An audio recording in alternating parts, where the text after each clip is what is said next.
Los Angeles. NBC brings you Dragnet.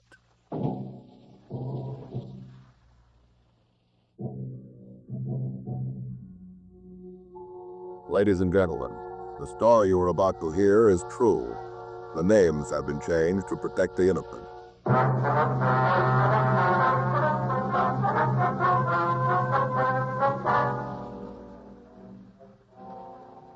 You're a detective sergeant.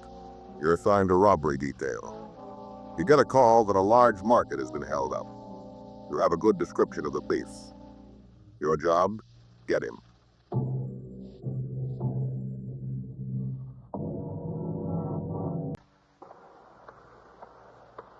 It was Monday, March 10th. It was raining in Los Angeles. We were working a day watch at a robbery detail. My partner's Frank Smith. The boss is Captain Didion. My name's Friday. I was on my way into the office, and it was 8:02 a.m. when I got to room 27A. Robbery. Doll? Yeah, bye. Really coming down, isn't it? Yeah. Pouring on in the valley. That though? Yeah. Keep coming down like this, gonna cause a lot of trouble. Sure makes say, man. Yeah, how's that? I'll get to raining like this until he begins to think about the house. You know, doing something about it. Changing stuff around. That so? Spent the whole day yesterday moving furniture. Finally got it all packed up for dinner. Looked pretty good, too. What happened? Well, we got through dinner and all went in to look at television. Yeah. The way she had the furniture, none of us could see a thing. The chairs were either so close you couldn't see or else they were way across the room. Yeah, well, you're not supposed to get too close, are you, anyway? Yeah, but Joey only got a 10-inch screen.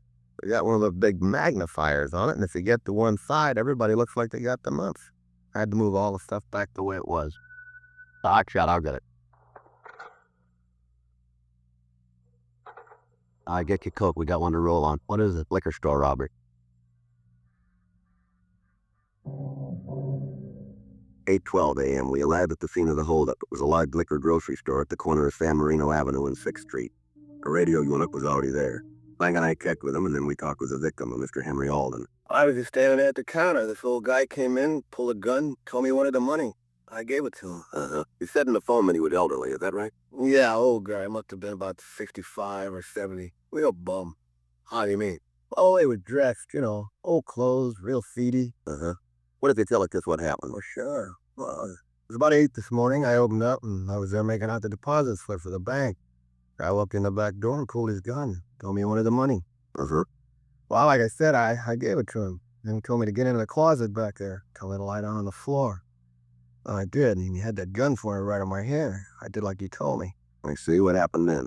Well, he walked over to the door and put the lock on him a couple of times, you know, make sure it works. Yeah. And then he figured it was okay and told me not to make any noise for 5 minutes. And he locked the door. Well, that's it. Took all the money. How much money did he take, would you know? Yeah, to the penny. I just finished adding it up in just a minute. All right. We got the figures on the machine. Tell you right away.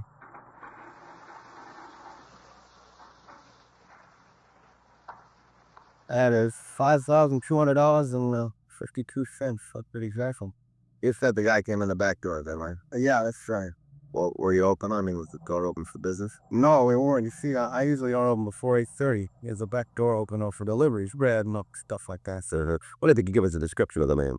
Well, sure, like I said, he was old. They around 70, not in there. About how tall was he? I'd say maybe 5'7", not much more than that. How much did he weigh, would you know? Not much, maybe 125. How about his complexion? Real tan, like he'd been out in the sun a lot. Face was all wrinkled. How about the color of his eyes? Blue, real blue. Now, what about his clothes? They're real bummed. Had on this old overcoat, brown, all frayed, right around the sleeves. Had a patch on the right elbow. Flesh looked like it was kind of dark serge material. Was he wearing a hat? Yeah, blue, all beat up. You could see the dirt around the brim. How about his shirt and trousers? Blue striped shirt and old kind of brown pants, no press. Looks like he was getting ready to jump in. A real seedy. Yes. Did he wear glasses? No, I didn't. Was he clean shaven or did he wear a mistake? I had about a 4 or 5 day old growth of beards, wife. I see. Did he have any marked scars, if you could see? No, nothing like that, at least not that I could see. How about the gun? Was it a revolver or an automatic? Well, that looked like an automatic. Might have been a 45. I didn't look too close at that. Yeah. Do you have any sort of an act that when he talked to you? No, nothing like that. All right, Mr. Alden. I'll get the description up. Right. Called him. Did the man say anything to you that might help identify him? No, not that I can think of. He kept telling me he was real sorry he had to do this. That I'm really sorry, but I have to have the money. I have to. Got back at me if I understood. I told him no. He said that someday I would. Real weird. Kept apologizing while he robbed me. I see. You the owner here, are you? No, I'm just a manager. The owner's Mr. Wood. He's gonna be real mad when he hears about this. Second time in 3 months we've been held up. Getting a little tired. A couple more times the insurance company isn't gonna stand for. That's it. You usually have that much money in the store? Well, most of the weekends, yeah. You see, a lot of our stuff is pretty expensive. This is about the only store in the neighborhood that's open over Sunday. We'll get a lot of trade. Weekend business usually runs between 3 and 5,000. Well, how many employees are there in the store? 3 all told. We stay open until 2:30 in the morning. I come in the morning and work until noon. Hank comes in then. There's 2 of us until 6. And John comes in. He works on through. Once in a while, Mr. Wood comes in himself when we get busy. What if I could have their nickels in their business? Oh, sure. They were involved there, I'm sure of that. But we have to check them out anyway, Mr. Alden. Yeah, I suppose so. But I tell you, he knew what he was doing, the way he moved. The way he knew just when to come in. This fellow's done that sort of thing before. Trying to say he was sorry about taking the money. He wasn't fooling anybody. No, sir, not a soul. Real bum, seedy, you know? Yes, sir. All that baloney about how he had to have the money. Wasn't any other way. He wasn't sorry, not at all. Yeah, well, probably will be. 9:30 a.m. Frank and I started the canvass of the immediate vicinity. None of the store owners in the area had seen anyone answering the description of the hold-up man. None of them had seen any suspicious cars in the area. We asked the liquor store manager to go with us for the city hall to look at the mug books. We called the store owner, and when he arrived, we drove downtown. The victim went through the mug books on known hold-up men, but failed to make an identification. A local and an APD were gotten out on the suspect. We asked the staff's office to make a run on the MOU, and they came back with 14 possible. It took us 2 days to check them out. They led us nowhere. The papers caught on to the story, and letters began to pour in with advice and tips. On Monday, March 17th, a full week after the robbery, Frank and I had lunch and checked back into the office. See the afternoon paper, Joe? Yeah, pretty funny, huh? Yeah, I should taken up the story. Everybody got a different idea who the old guy is and why he did it. We read some of the stories? Yeah, sure. The only thing is, a lot of people seem to think the old guy's a real Robin Hood. Now, that's all right, but they forget that he walked in that store with a gun. Wasn't anybody to say that he wouldn't have pulled the trigger if somebody got in his way. Yeah. Glad when we get him, find out what it's all about. I get it. Robbery fighting. Yes, ma'am, it is. No, man. No, man, we haven't caught him yet. What was that? Yes, ma'am. Would you give me that address again? Yep, I have it. Yep, ma'am. All right, thank you. There's another one. What's that? Landlady runs a place out on 9th Street. Says she's got a tenant that she's sure is the old fellow we're looking for. How come? Says all the old guy does is stay up in his room. The other day, the landlady's daughter went upstairs for something. Tenant chased her down the stairs, yelling at her to stay away from his room and all that sort of thing. He was tired of people not respecting his rights, the rights of an old man, something I couldn't get her all the phone. Description she gave him pretty much matches the one we got. What do you figure? Well, we got no choice. We'll check it out. 1:58 p.m. Frank and I got to the rooming house on 9th Street. It was a large 4-story building. We talked to the landlady, and she gave us what information she could. She told us that the tenant's name was Roger Dietrich. She told us that he'd lived in the building for the past 8 years. She went on to tell us that he had some sort of a private income, but he rarely left his room. The landlady explained that earlier the same morning, her 11-year-old daughter had gone to the attic to get some old newspapers, and that on the way she'd run into Mr. Dietrich. The tenant had yelled at her and told her that as long as he was paying rent on the room, he wouldn't have anybody snooping around. We checked and found that he got no mail except a single letter a month with the income check. 2:30 p.m. Frank and I went up to the 4th floor and knocked at the door. I won't try it again. There. Go away! I don't want him. Go away! Mr. Dietrich? Who is it? Police officers, we'd like to talk to you. Back in there.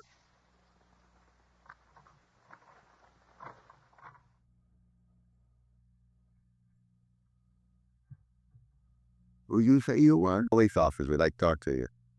What do you think? My name's Spidey. This is my partner, Frank Smith. Uh-huh. I guess it's all right. Come here. Right here. Well, asked him out that thing this morning, huh? Sir? Why, you left fake with me. I noticed he called you the old busybody. That bad kid of ours is just like her. He's always snoopy. Well, there wasn't anything to it. The kid come up here, was snooping around, trying to find out what I was doing. I'm not ready yet. What do you mean they're not ready? No, the book's not finished yet. It will be in another year, and the whole world will see it. Maybe mend their ways, give them some hope to avoid what's coming. Well, that's not why we're here. Don't lie to me. I know all about you. I know that you'd be around. You're trying to stop me. I knew it. I knew it all the time. You see that stack of magazines over there? Yeah. Every copy of Life magazine ever printed, right for free. I keep track, I use it for research.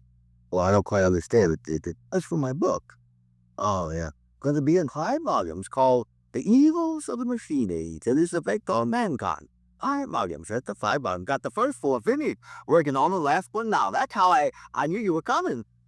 I worked it out on the chart. Mm-hmm. Well, we'd like to talk to you about what you were doing a week ago, sir. Oh, you would? So well.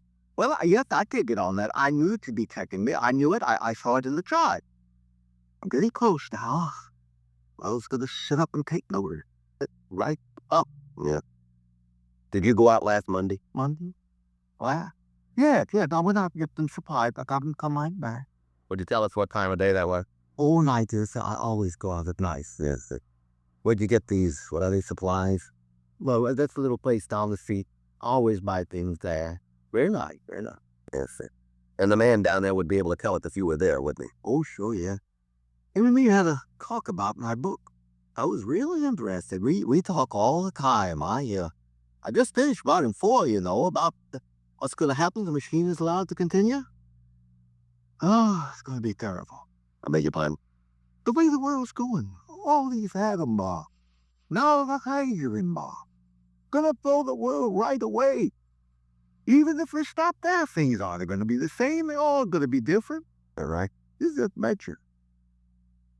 You know what kids are going to look like 1,000 years from now? Well, sir, I imagine pretty much the same way they do now, huh? Yes, sir, and I just where you're wrong. Take a picture right there. That's volume 4. Then fun 4. I'll get it. There you are. See? I drew it up myself. Yeah. Well, what is it? Well, you see, that's the way we're all gonna look. You see that? Yeah. And large hair, all brain, little bitty legs. That's from that we won't be doing any walking, you see, just lying all the time. One great big eye right in the middle of the head, and the right arm sit only for eating breakfast food that makes noises and turning on the television set, see? Clever. Yes, sir. That's what the chart says we're going to look like if we all eat atom bomb. Yes, sir. I wonder if you'd mind coming downtown with us. In an automobile? Yes, sir. Well, I'm afraid not. You see, I don't breathe in them, and I'm going to laugh. Well, I'm sorry, Mr. Dietrich, but we have to ask you to go with us. Police business, huh? Yes, sir, that's right. Well, I don't like it, but I guess I got no choice. That right? Yes, sir, that's fine. Well, all right. That way. Might as well ride an automobile. Won't be around long, I just fade right out of existence. Is that right? Yeah. That's what's going to happen in my books. Uh-huh. Volume 5. 3:01 p.m. We drove Roger Dietrich down to the city hall and checked him through R&R. We found no record on him. We got in touch with the holdup victim, Henry Alden, and asked him to come down to the city hall to see if he could identify the suspect. He got to the robbery squad room at 4:15 p.m. No, I'm sure that's not the guy. But what's all this about anyway? What are you officers trying to do? Well, it's all right, Mr. Dietrich. We're just conducting a routine investigation. It's all right now. Oh, it is, huh? Yes, sir. We can take you home now if you like. Isn't that police car? Yes, sir. Oh, how about this fella? He going too? Okay. Oh, well, do the RV just fast. Would you mind dropping me off at First and Square? I'd like to listen to a speech. Friend of mine breakfast this afternoon. With his man.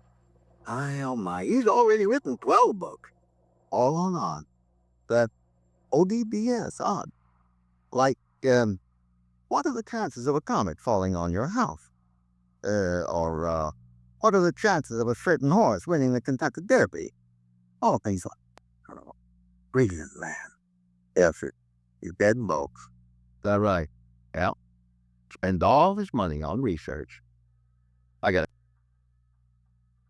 Probably Friday. Yeah, bond. Yeah. When'd you pick him up? Yeah. All right. No, we'll be right over. Anything? Yeah, Barnes over at the main jail says they got a drunk over there who's doing a lot of bragging. What about? Heisting the liquor store for $5,200. 4:30 p.m. We had Roger Dietrich taken to his home, and then Frank and I went over to the main jail. We talked to Officer Phil Barnes. He told us that an Arnold Jefferson had been picked up and booked for LAMC 4127A on the previous day. Barnes went on to say that this was Jefferson's 42nd arrest on drunk charges. We had the suspect back in the interview room, and we talked to him. All right, Jefferson, what's all this about you holding up a liquor store? What do you know about it? You make the description of the man who committed the robbery. The clothes there that you're wearing are like the ones the victim described. Now, how about it? You figure you can prove it without me telling you? Yeah, if Alden identifies you, we can. Alden, he's the man who was robbed. He's outside now. We want him to take a look at you. That won't be necessary. You got the right man.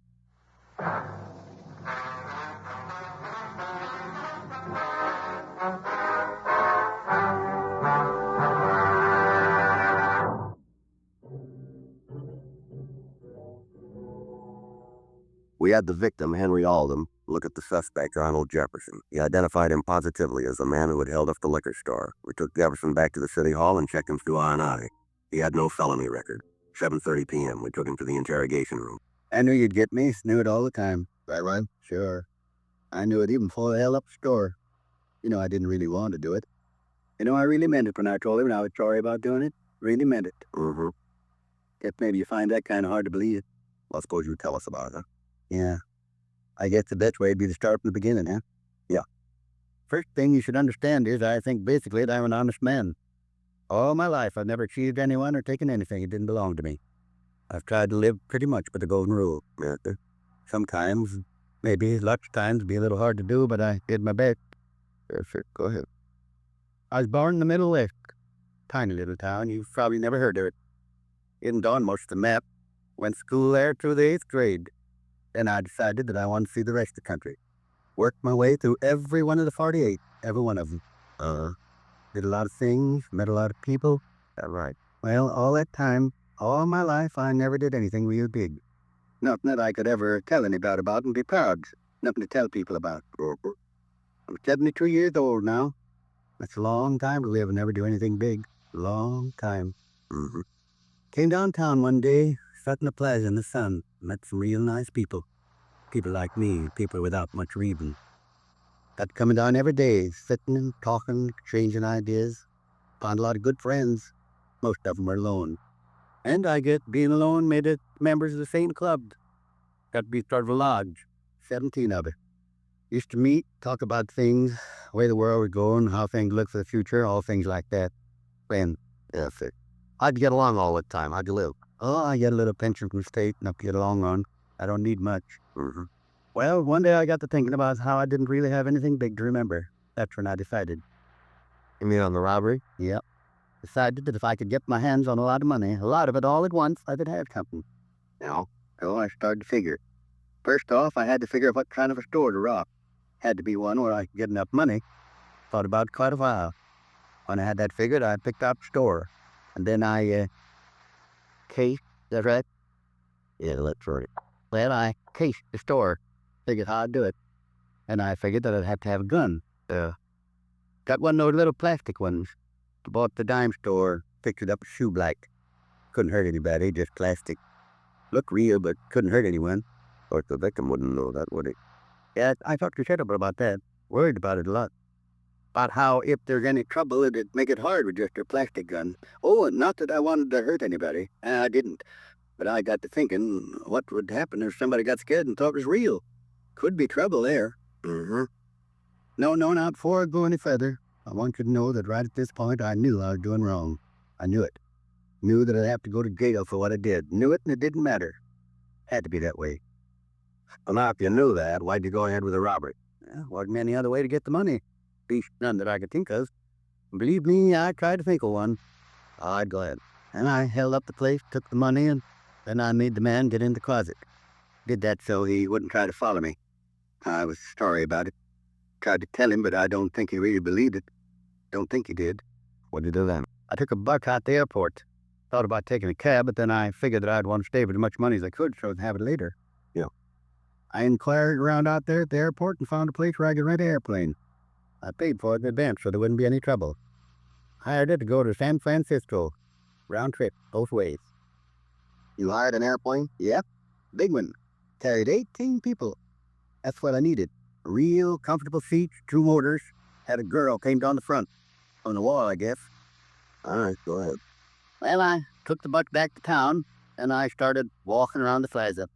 Rounded up all 17 of my friends, whole bunch of them. Talked to them all. Guys who had been nice to me, even if there wasn't anything I could do for them. Told them to meet me at First and Main, right by the fountain in front of the city hall that night. Told them that I was going to throw a party. A party they'd never forget. Well, we got together that night. He took a cab out the airport. Well, matter of fact, he took 4 cabs. Had to show the drivers that I had the money for the tickets. Guess they thought he was going to try to get a free ride. But anyway, when I showed them the money, they drove it out. Give them good tips. Nice fella. Mm-hmm. Got on the airplane, flew up to San Francisco. Wonderful. Got into the city and then we started. Really had a time. Lasted 3 days. Wasn't anything we didn't see, nothing we didn't do. 3 days of it. Real living. Everything was on me, paid for it all. Went to the best places, ate the best food, drank the finest wine. Really did. Where'd you stay when you were in San Francisco? Hotel down on Howard's. Not the richest in town, but real nice. Clean rooms. All right, go ahead. Well, about the time that I thought we'd stayed long enough, we all got on the plane and come back. Got in Wednesday morning. Took cabs downtown, then we all went to breakfast. Had a real whopper. Kind of a farewell for the whole party. After I settled up for the waitress, I only had $1.75 left. Give it to her for tips. Sure made her happy. I don't guess she makes much down there. Yeah. Well, did any of your friends know where you'd gotten the money for this party? No, you see, when I first got the idea, I told them that I had a real rich brother. Told him that he died and that I was his only relative, that all the money would get to me. I figured that I could sort of set things up by doing that. Seemed to work all right, none of them said anything. Uh-huh. You remember the man you hired the airplane from? Oh, sure, real nice fella. I got his card. I kept it, started a souvenir. I can give it to you if you want it. Yeah, we'll have to have it. You ever done any big time?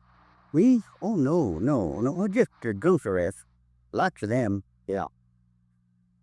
Big thing about this is that I wish there was some way to keep the boys from finding out so they wouldn't have to know. Of course, I know that I'm not going to see him again, but just the same, what are they going to think? How are they going to take this when they hear about it? I don't know. I sure was wrong, real wrong.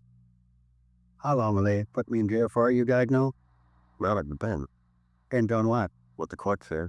Oh, still have to go to prison though, huh? Damn breaks out. Mm-hmm. Well, I haven't got much left.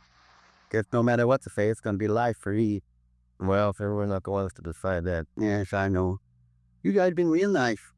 In a way, I'm glad it's over. Like I said before, I knew you'd get me. I knew it all the time right from the beginning.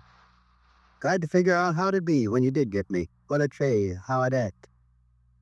Wasn't as hard as I thought it was going to be. Not hard at all. One thing, though. Yeah, what's that? I kind of wish I hadn't done it. I really do.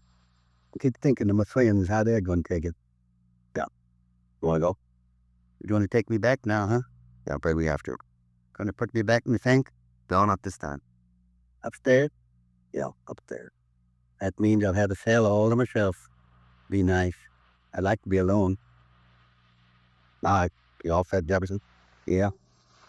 This way. 72 years, nothing to show for it. Nothing. Only one thing I can really say I did with my life. What's that, Jefferson? Wasted 72 years.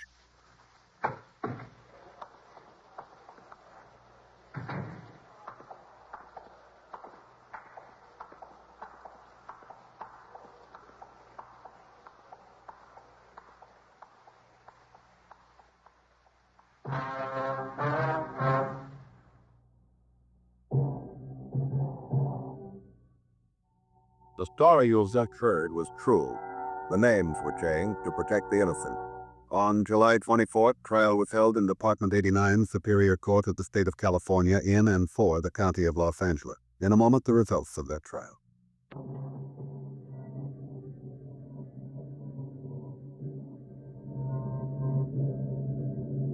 Arnold Peter Jefferson was tried and found guilty of 1 count of robbery in the 2nd degree. He was sentenced to the state penitentiary for the term as prescribed by law.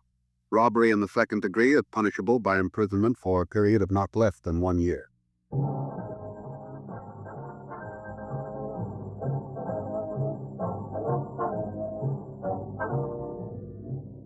You have Dr. Dragnet, a series of authentic cases from official file. Technical advice comes from the Office of Chief of Police W.A. Parker, Los Angeles Police Department.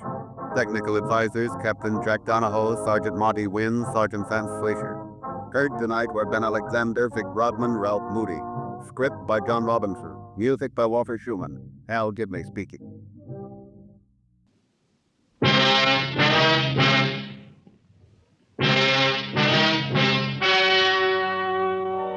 The story you are about to hear is true. Only the names have been changed to protect the innocent.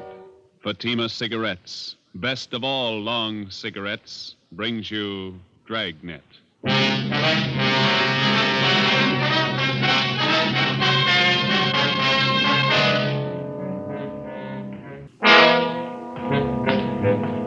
was Friday, December 10th. It was cold in Los Angeles.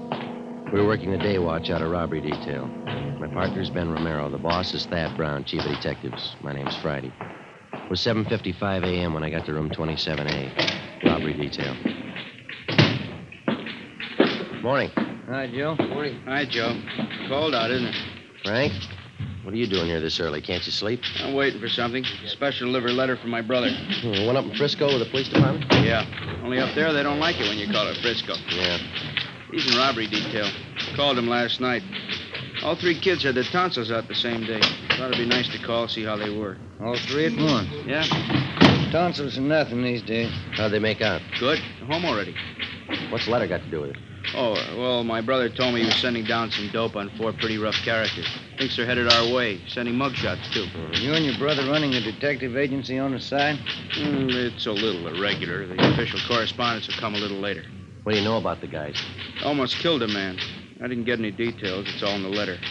Ought to be here any minute. Mailed it at noon yesterday. How come you moved down here with your family, Frank? Don't you like it up north? Well, like L.A. better. More elbow room. Here you live in a house and lot, not just an apartment. I get it. Robbery, Friday. This is Wilson. Tony Shop is that, Joe? Yeah, I think so. Hold it, will you? Tony here? Huh? Oh, I didn't see you behind that paper. For me? Yeah, he's here. Well, if he's not busy, ask him to come over to auto theft. Questioning a couple of Mexican girls. Can't speak English. I guess we can spare him for a while. I'll tell him. What's up? Well, that's Wilson in auto detail. He'd like you to go over and act as interpreter for a couple of Mexican girls. Are they pretty? You're not going down there to marry him.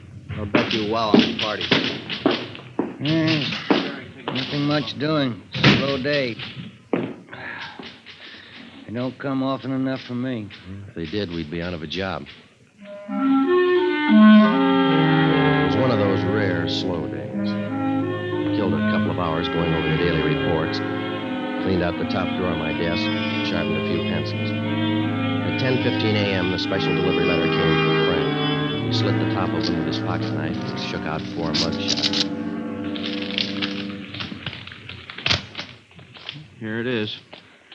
Following 4 men wanted for robberies, auto thefts, and safe burglaries in San Francisco Bay Area. Cliff Small, 19. George Shum, 20. Both escaped from Preston. Julius Carver, 18. Fred Malik, 20. Both Army deserters. Well, that checks out with that APB from SF last week. What do the records look like? Small shot an Army captain during an argument at a bar. On 2 capers, these men shot it out with us and escaped. Information shows all 4 left for Los Angeles several days ago. Driving stolen car, blue Chevrolet, probably using cold plates.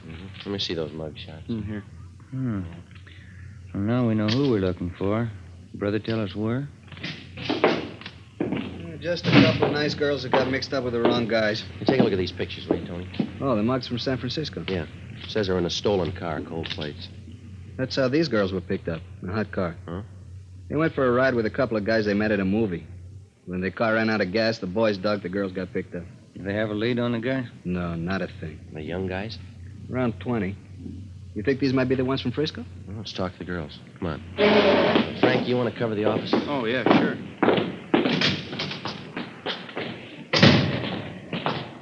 Do they speak English at all? Not enough to make sense.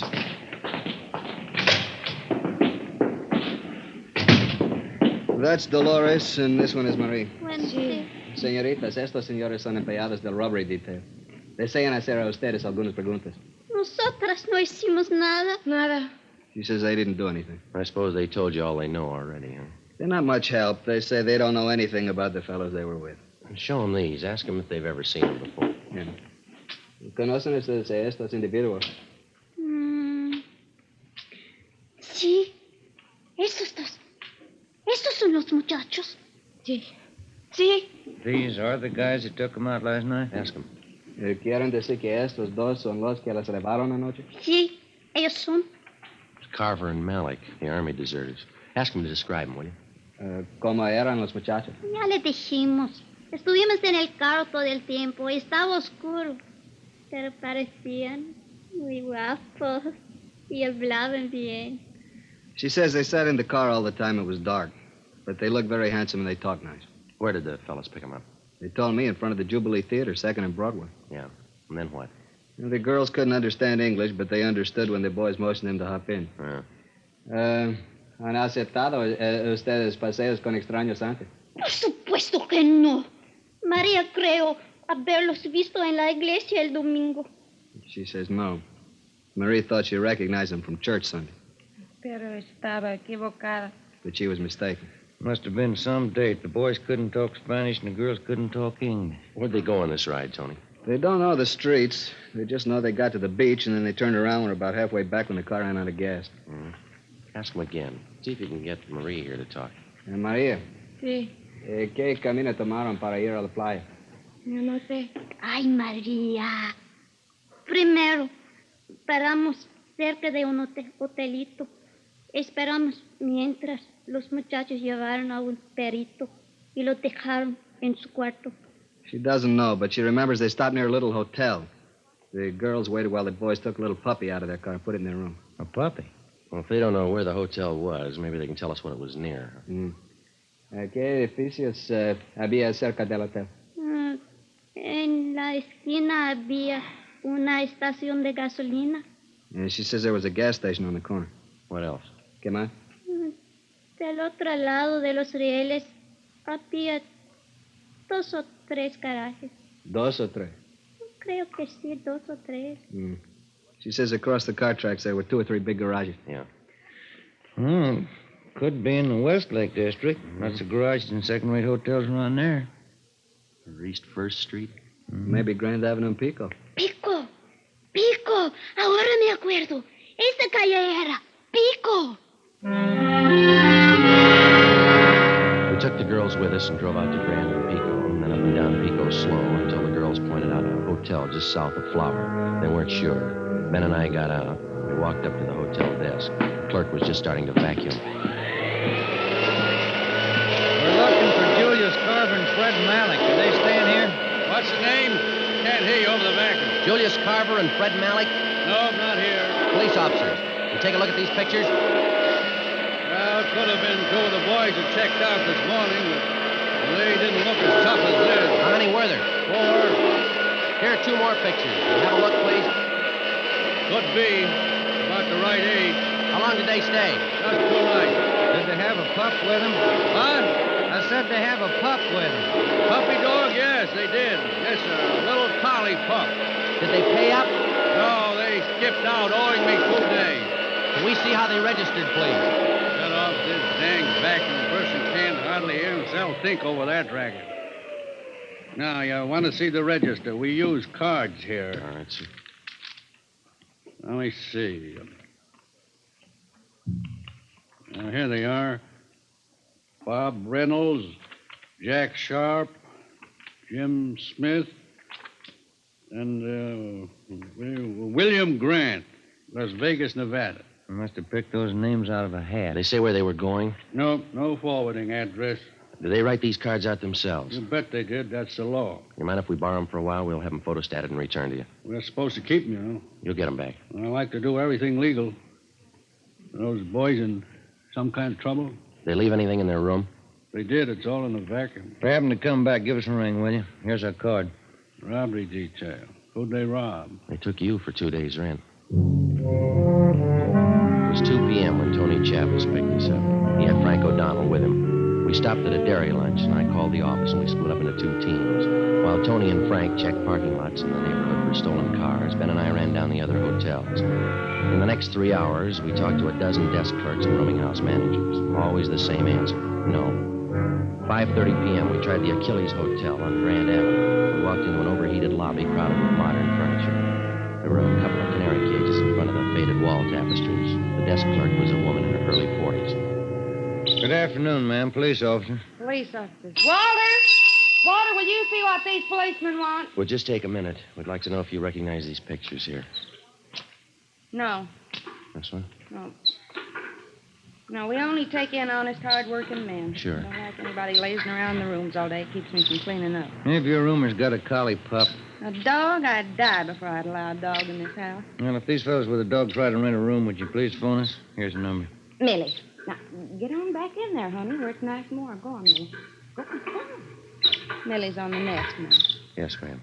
We'd appreciate you watching for these men. For your own protection, too. No, I'll let you know. Thank you, ma'am. Let's go Oh, back. say, before you go, would you gentlemen do me a favor, seeing as how you're policemen? Yes, ma'am. Mr. Marinelli up in room 14's a week behind his rent. Would you do me a favor and go up and talk to him? I'm sorry, lady. We can't handle that. That's a civil matter. I'd advise you to go to room 260 down at the city hall and see the city attorney. They'll help you. Walter, what'd I tell you? They won't do it. That's the way it went. It was dark out now and getting cold again. We walked back to Pico and Flower to pick up Frank and Tony. Tony was there waiting for us. Hi. Come on up to the next corner. Frank's up there. We got a hot car staked out. Yeah? Just half a block from the hotel where the guys checked out. You had any luck? No. Did you find anything in the car? Key's still in it, nothing else. They could have stolen it last night after they left the girls, huh? I called in and checked. It was taken in front of 1192 Doheny Drive between 2 and 4 this morning. We got out of code 4. It's about 6 blocks from where they ditched the car with the girls in it. Yeah, we're out of gas. It's all downhill. Would have been a natural way for them to go. Could be the right car. Better keep the stake on. Yeah. Oh, hi, Frank. Hi. You do any good? No. Frank, you and Tony want to go eat, and Ben and I'll cover the car. When you get back, we'll go for chow. Good deal. Swell. So long. Well, let's sit in the car, huh? Yeah, all right. Go ahead.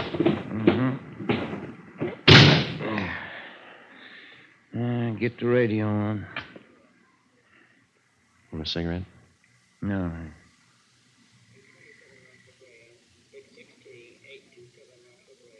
What do you think?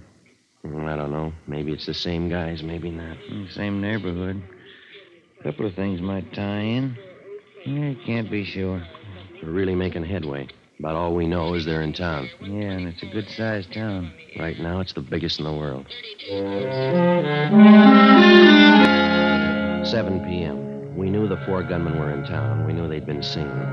We figured there was no reason for them to skip town until they pulled a job or heard that we were looking for them. Time was in their favor. Time to rob, time to kill, time to get away. The check on the hotels continued. We left Frank O'Donnell and Tony Chavez on the stakeout, and Ben and I picked up the hotel routine. One place after another. 8:30 p.m. We walked down a long, narrow lobby to a little bald-headed man at the desk. He was wearing glasses and reading a magazine called Astrology. When we walked in, he tried to hide the bottle. Police officer. Oh. Would you take a look at these pictures, please? What for? See if you can identify them. No. No, they don't look familiar to me. They may be carrying a collie pup. Collie pup? Let me see those pictures again. All right. They look familiar now? They had a pup with them, all right. Yes, I think so. I study faces. Yes, the same. Are they here? I don't know. Mean they're out for the evening? I don't know. Are they registered here? Yes, they are. What room? Are they expecting you? Now listen. This is important. Just answer the questions. What did they do? What's their room number? 2nd floor, room 22. You have the key? Just a sec. Here. Thank you. Come on, Ben.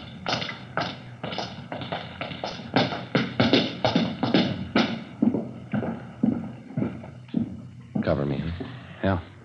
22.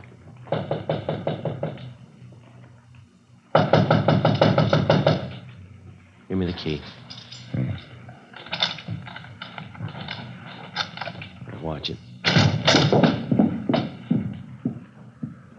Well, maybe we're home. Clothes, shoes, all her stuff's here. They'll be back.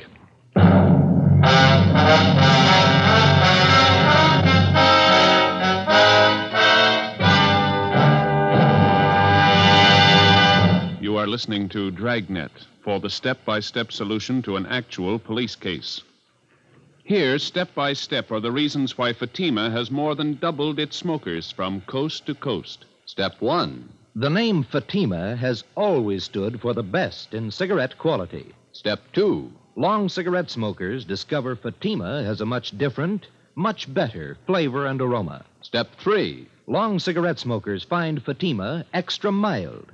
Fatima is the long cigarette which contains the finest Turkish and domestic tobaccos superbly blended to make Fatima extra mild. And that's why more and more smokers every day agree It's wise to smoke extra mild Fatima. It's wise to smoke extra mild Fatima. Yes, the name Fatima on that gold and yellow package is your insurance of an extra mild smoke. So enjoy king-size Fatima, the best of all long cigarettes.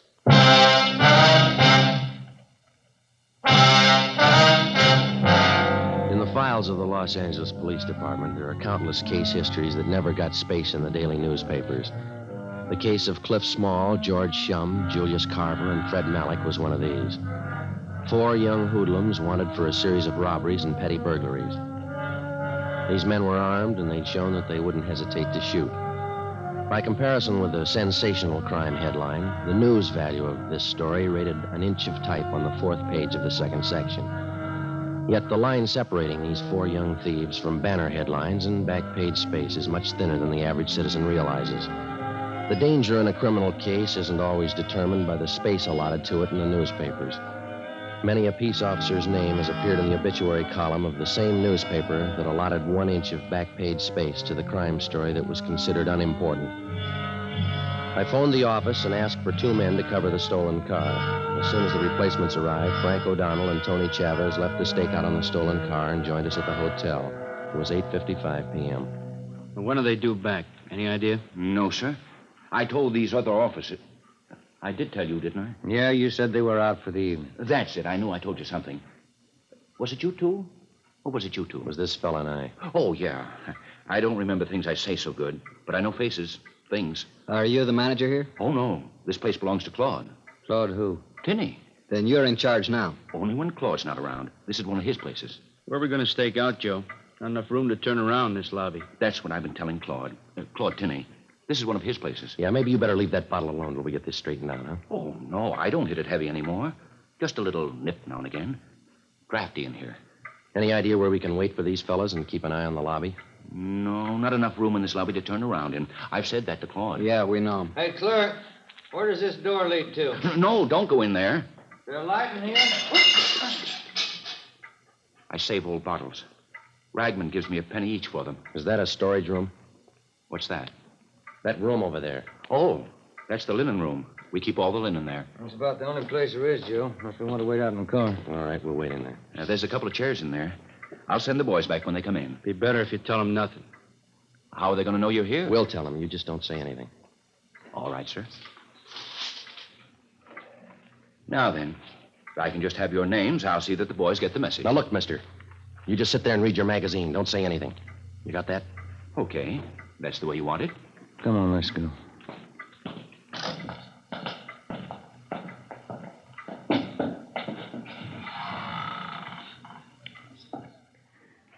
What's that smell in here? Bleach, I think. Strong. What time is it? Can't see. Frank, you got a luminous watch. 9:28. Evening, Mac. Evening, Mr. Sweeney. Give me an 8 o'clock call. Yes, sir. Night. Night.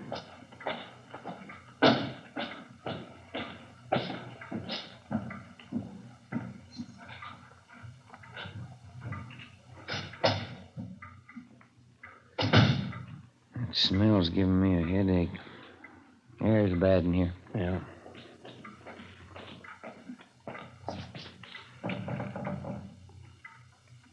Is there anything I can get you, gentlemen? No, you just stay at the desk, will you, please?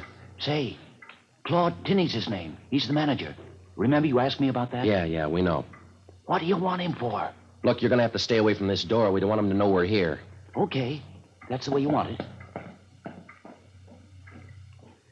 I could use a cigarette. Yeah. All we need in here now. Smoke. What time is it, Frank? Oh, Never mind.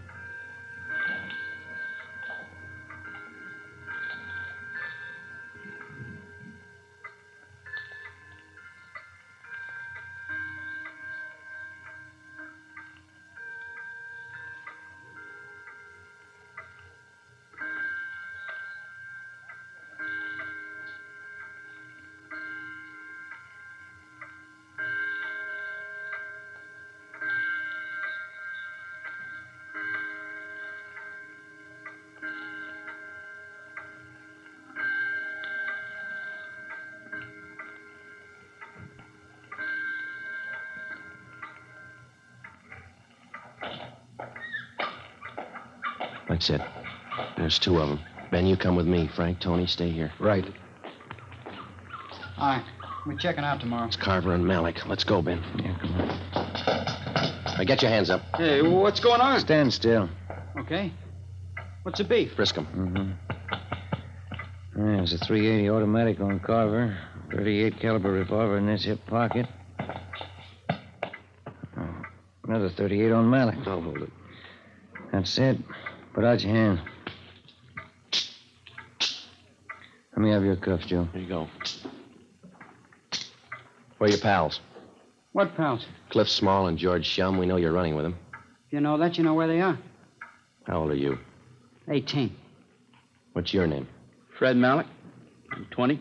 Tony. Yeah. You and Frank want to take them downtown? Right. We'll see you down there. Let's go, Frank. Say, you got him, huh? Got two of them. We're going to wait for the other two now. You just play it straight and stay away from that linen room. How long you going to be in there? Chambermaid starts making up the beds around 7 a.m. You'll have to be getting out that linen in there. It's only 10:30. Lots of time. We change the sheets 3 times a week in this hotel. Not a worry in the world. Let's get back in there.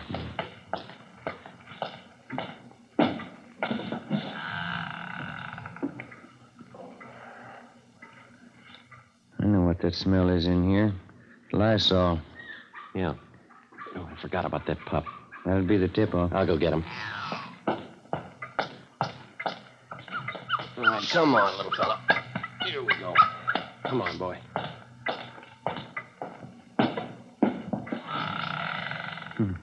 He's hungry, Joe. Yeah. Look, I'll put him down on the floor. Don't step on him.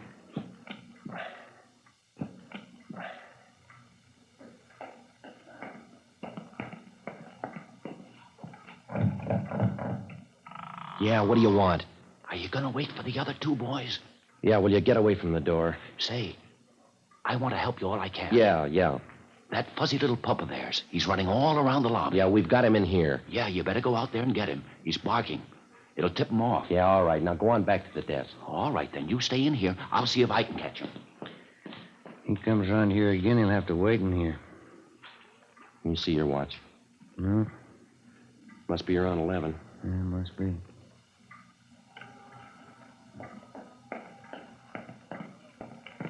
Oh, it's that clerk again. Yeah. Say, listen. I've been all over the lobby. You fellas are in the clear. What do you mean? That dog of theirs. He's gone. You're in the clear. Look, he's in here with us. Now, will you stay away from here, please? Yeah, it's okay. The dog's gone.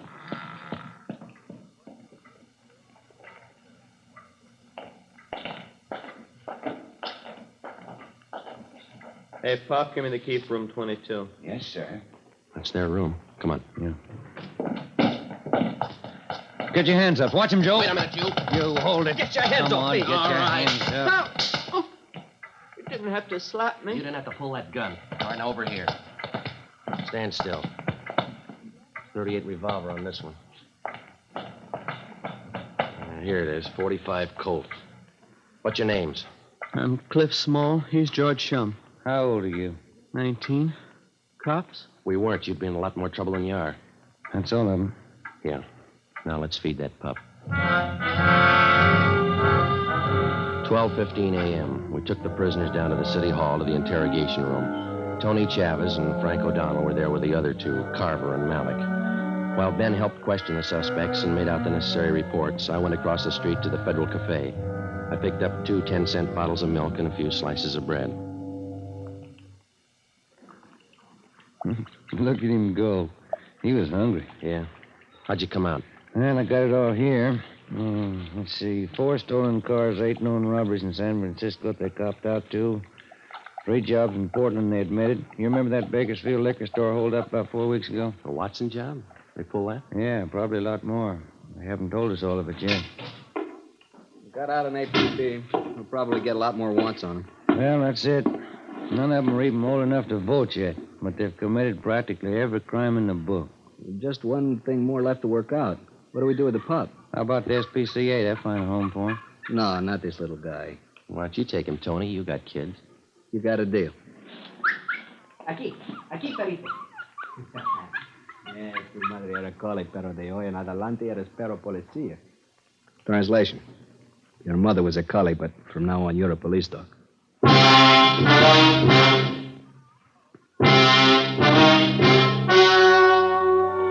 The story you have just heard was true. Only the names were changed to protect the innocent. On February 9th, trial was held in Superior Court, Department 88, City and County of Los Angeles, State of California. In a moment, the results of that trial. It's amazing how many long cigarette smokers are changing to Fatima. Here is the actual report. From coast to coast, king-size Fatima has more than doubled its smokers. Yes, more and more smokers every day are discovering that Fatima is the best of all long cigarettes. Long cigarette smokers find Fatima has a much different, much better flavor and aroma. Long cigarette smokers find that Fatima is extra mild because it's the long cigarette which contains the finest Turkish and domestic tobaccos superbly blended to make it extra mild. So enjoy extra mild Fatima. Best of all long cigarettes. It's wise to smoke extra mild Fatima. It's wise to smoke extra mild Fatima.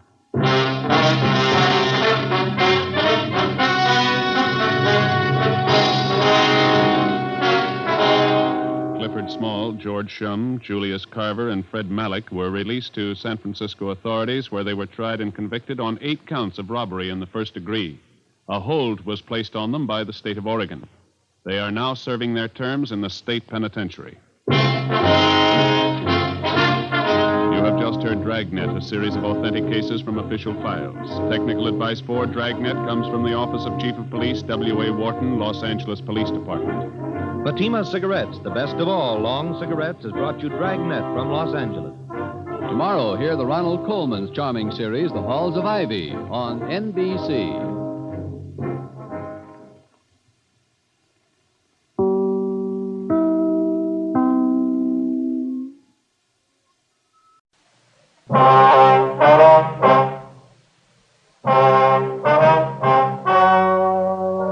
The story you are about to hear is true. The names have been changed to protect the innocent. Fatima Cigarettes, king size, extra mild and soothing, brings you Dragnet on both radio and television.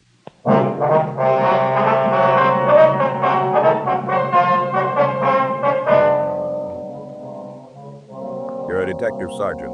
You're assigned the homicide detail. An unidentified man is abducted from a downtown street. The scene is checked where the man was reported taken. Bloodstains are found on the sidewalk. The abductors escaped in a gray sedan. No one saw the license number. Your job? Get him.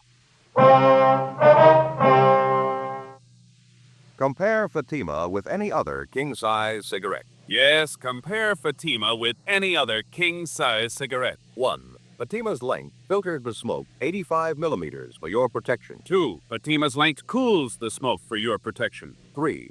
Fatima's length gives you those extra puffs, 21% longer than standard cigarette size. Fatima gives you more for your money. And in king-size Fatima, you get an extra mild and soothing smoke, plus the added protection of Fatima quality. Buy Fatima in the bright, sunny yellow pack.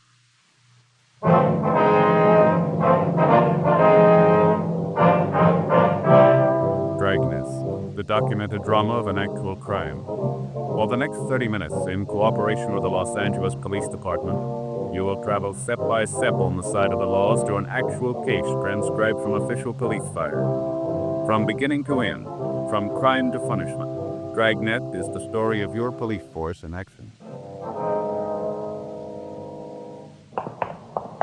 It was Monday, March 18th. It was overcast in Los Angeles. We were working the night watch out of homicide detail. My partner's Frank Smith. The boss is Captain Warman. My name's Friday. It was 6:48 p.m. when we got to the corner of 11th and South Pierce Street, the 797 Club. Sorry, no more service tonight, closing up. Your name Leon Morley? Yeah, I can't serve you any drinks, so closing up. Police officers, Mr. Morley. Like to talk to you a minute if you don't mind. Oh, I'm sorry. I thought maybe you were after a drink. We were just talking to the officers in the radio car up the street, the car that answered the call out here tonight. They told us you're one of the people who saw what happened. Well, yeah, I guess I did.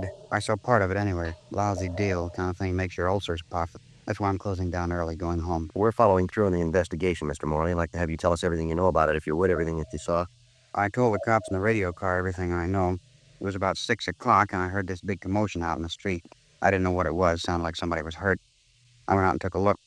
Marie in the beauty shop next door, she was outside rubbernecking too. She saw as much as I did. You talked to her? Yes, sir, we have. She wasn't too clear on some of the details. Maybe you can straighten it out for her. I'm glad to if I can. What do you want to know? You mind telling us in your own words just exactly how it happened? I mean, how you saw it? Well, there's not an awful lot to it. I was working behind the bar here, and it was around 6 o'clock, like I say, maybe a couple of minutes after.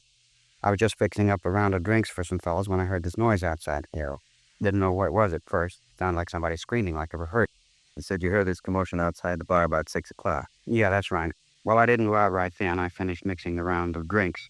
First, I thought the racket was just a couple of early drunks, but it kept on. Man screaming. It got louder, and I decided to take a look. I went out and looked down the street a couple of doors, down toward the corner. Which corner is that, Mr. Muller? The nearest one, down to the left. Here, I'll show you. All right, fine. I didn't know what was happening. Terrible sound. Man screaming at the top of his lungs. Did you recognize who the man was? No, I didn't. Never saw him before. Didn't get too good a look at him anyway. It was getting kind of dark. Here, let me show you. Over here by the window. Go ahead. You see, it was right down there, just next to that mailbox. These two guys had a hold of the man who was screaming. They were trying to drag him into a car, a gray sedan. Man was trying to fight him off. Can you describe any of these three men for us? No, I couldn't be sure about it. Like I say, it was getting kind of dark. Well, you can see for yourself they were about 75 or 100 feet away. This man they were trying to drag into the car, he kept screaming, "Leave me alone, you can have the money. Leave me alone, you can have my car." Looked like he was hurt to me, blood on his clothes. Didn't anybody try to help him? Well, you know how this neighborhood is. When there's trouble, they all cut out. They don't want to get involved. It happened pretty fast anyway. These two guys got this man in the back seat of the car, and the big guy got in the back seat with him. The smaller guy got in the front seat, and they took off. Now, which way did they go, Mr. Morley? Straight down the street there. Turned right at that corner. Did you happen to see the license number? No, I thought of it, though. They didn't turn the car lights on and went by pretty fast, too. I couldn't get a good look at it. Was it a California plate, do you know? Oh, yeah, I noticed that much. That's about all, though. What kind of a car was it? Like I told you, a gray sedan, 4-door. I couldn't tell the make. Fairly new car. Well, did you notice anything outstanding about the car? Anything at all? Well, I don't know. What do you mean outstanding? Well, special markings of any kind. Anything unusual. Maybe some of the accessories. Spotlight? Anything like that? No, nothing I noticed. The rear bumper was bent out, I think. Matter of fact, I'm pretty sure of the rear bumper. Yeah. I saw it when they drove off. They drove right past the place here. Well, how about the men, sir? Can you describe them at all? No. One was pretty tall and thin. The other one was smaller. About the same build on the thin side. They sure must have worked that guy over. He was all bent over. Looked like he was holding his stomach. Stains all down the front of his suit. On the sidewalk, too. I guess you saw that. Yes, sir, we did. Are you sure that you've never seen any of these men before? Nothing familiar about them at all? No, sir, not to me. I think if I saw him before, I'd know it. Oh, just a minute. It's probably the wife. Excuse me, I'll be right back. Yeah, sure. What do you think, Joe? Well, it doesn't look too good. Stains on the sidewalk down there. If it was just a robbery, why'd they take the guy with them? Yeah, he possibly might have recognized him. I'll let you got some, but I hope you're wrong. If you can make the hoods, good chance you're not going to turn a man loose a liar. Sergeant. Yeah. It's your office on the phone. I want to talk to either one of you. Oh, I'll get it. You're right. Thanks for it. Going straight back, Sergeant. End of the bar. Yeah, okay. Look, Sergeant, I gotta have something to quiet my nerves. How about you? Want a drink? No, thanks. Besides the woman in that beauty shop next door, Mr. Morley, did you notice anyone else around who saw what went on? No, as far as I know, Marie and I were the only ones. Just like I told you, when there's any trouble around this neighborhood, they get off the street quick. You can't think of anything else that might give us a break on this? Anything at all now? Wish I could. I think I told you just about everything. You're Phil Lousy. Phil? Yeah. Talking to Harry. Yeah. 1A1 found the car, gray sedan. What'd they find? The third and Bixel, it was empty. Key still in it. You sure it's the right car? Bloodstains on the back seat. 7:18 p.m. Frank and I left the 797 Club, got in the car, and drove down to 3rd and Bixel, where the abandoned gray sedan had been located. It matched the same general description of the abductor's car, a 4-door gray sedan, late model, with a damaged rear bumper. Dean Bergman from Leighton Front dusted the car and succeeded in leaving a half a dozen fingerprints, which he took back to the office for possible identification. The crime lab crew went over the car for additional physical evidence. The stains found on the back seat were identified as having been made by human blood. The white slip attached to the steering post showed the car was registered to a Kenneth L. Gorman at a Canal Street address. Before Frank and I left the scene, we got a report that approximately 20 minutes prior to the time the gray sedan had been located, another car had been stolen. It was a maroon, late model Club Coupe, license 7 Tom 7972. It had been taken in the same neighborhood, less than 2 blocks from where the gray sedan was abandoned. A broadcast and an APB was gotten out on it immediately. 8:05 p.m. After checking by the office, Frank and I drove down to check on the home address of the registered owner of the gray sedan, Kenneth L. Gorman. It was a white wood-frame cottage at the upper end of Canal Street. The woman who answered the door identified herself as Mrs. Elsie Gorman, a small middle-aged woman, blue eyes, partially graying hair. No, I'm sorry, officers. My husband isn't home right now. Where is he, Mrs. Gorman, do you know? Well, he went downtown to see a friend of his, business appointments. Is it anything I can help you with? Are you expecting your husband home pretty soon, ma'am? Yes, I am. Matter of fact, he should have been home long before this. I don't know what's keeping him. Told me he was going downtown to collect some money a friend of his owed him. Said he'd be right back. I don't know what could be keeping him. When do you leave the house, ma'am? About 2:30, 3 o'clock this afternoon. It's almost 8:30 now. It could be he stopped to have a beer with his friend. He usually phones, though, 'cause he's going to be late. I don't understand these men sometimes. You and your husband own a car, Mrs. Dormer? Yeah, they do. My husband has it right now. Why? What kind of a car is it, ma'am? A 49 Chevy sedan. Gray color, 4-door? Yeah. License number 7T7972? Well, yes, I think that's it. Why? What's the matter? Something happened? Nothing to get worried about, Mrs. Gorman. We located the car in the downtown area, parked on a side street. The keys were still in it. Thought we'd check on her. Where was it parked? Near 3rd and Bixel. Well, that can't be right. This man my husband was going to see at his store on Alameda. It's on Alameda between Nice and 10th. No reason for Kenneth to drive the car way down on 3rd Street. Possibly might have had another business appointment down here, ma'am. Maybe something he didn't mention to you. Well, I don't know. I suppose it is possible. You'd think he'd call, though. He usually does when he's going to be out late like this. What about this man your husband was going to see, Miss Gorman? You happen to know who he is? Yes, Fred Bernard. He's in the sheet metal business. Has his shop on South Alameda. He owed my husband $300. My husband went down this afternoon to collect it. You a friend of your husband's, is he? Oh, yeah, they're good friends. Fred and my husband have done business for years. There wasn't any ill feeling between them about this debt. No, of course not. It was just a bill for some material. Why do you ask that? Just routine questions, ma'am. Can you think of anyone at all who might have a quarrel with your husband? Somebody who has a grudge against him, maybe? No. Why are you asking questions like that? Is something wrong? Something you're not telling me about? No, ma'am, it's just a routine check, Miss Gorman. Nothing to worry about. I want to make sure he's all right, that's all. The way you talk, it isn't all right. It's far from right. Kenneth's never gone this long without calling me. There must be something wrong. No use getting yourself all worked up, ma'am. You admit your husband might have had another appointment after he left Bernard. By the way, have you checked with Mr. Bernard yet, ma'am? No, to tell you the truth, I haven't. I don't usually like to call my husband when he's out on business. I don't like to bother him. This is different, though. I think I'll call Fred Bernard right now. Good idea. Do you mind if we wait, ma'am? No, not at all. It will only take me a minute. Excuse me. Yes, sir. What do you think? Well, I don't know. Doesn't look too good, does it? Car's abandoned, stains in the back seat. Man's late in getting home. All there. Could be anything, but it doesn't look good.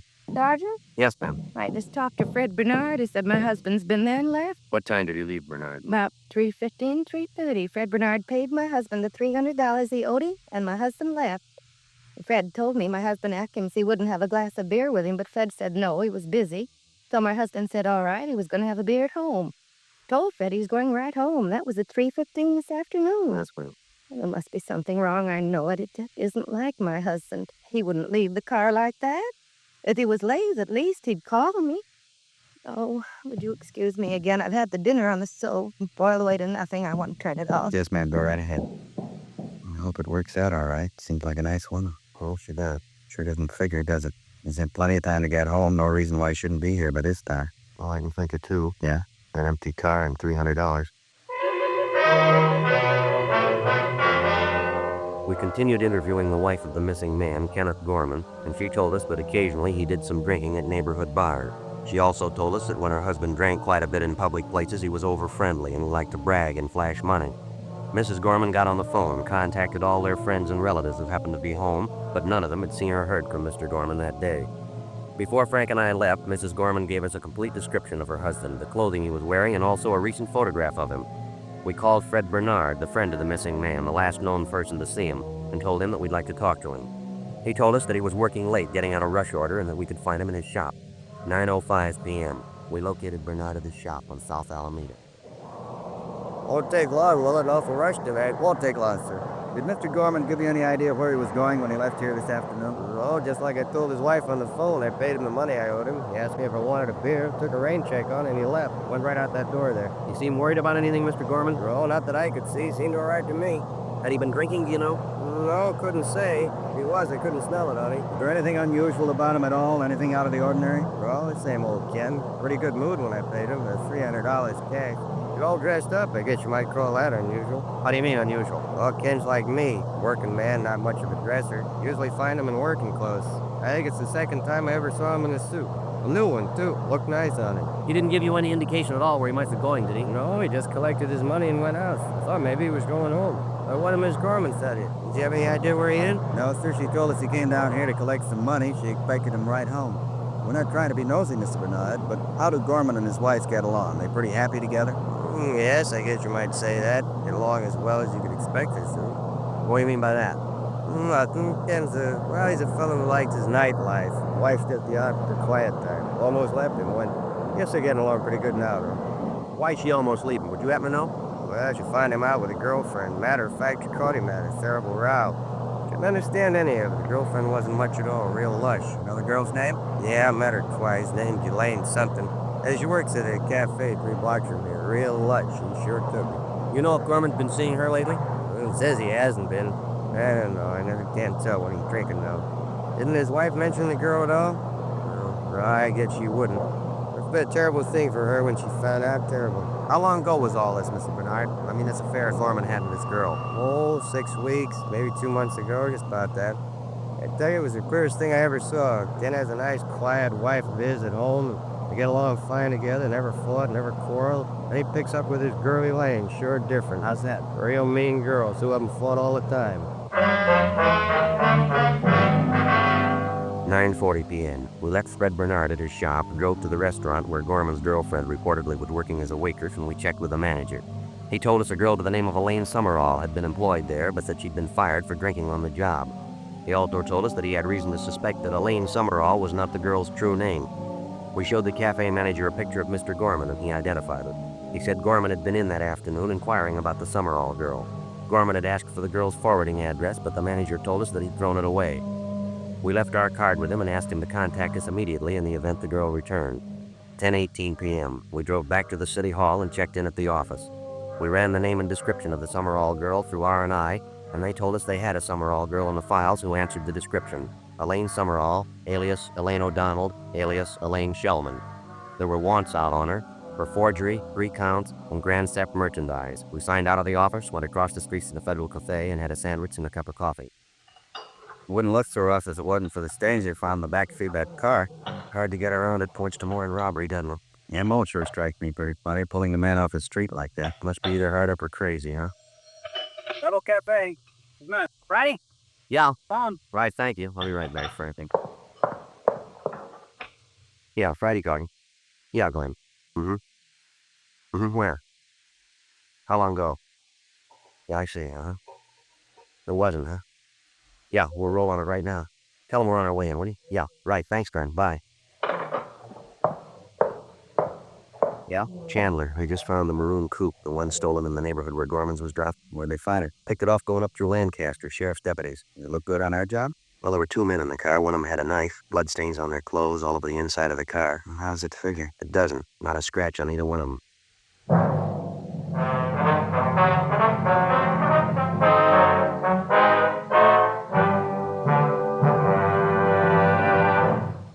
You are listening to Dragnet, authentic stories of your police force in action.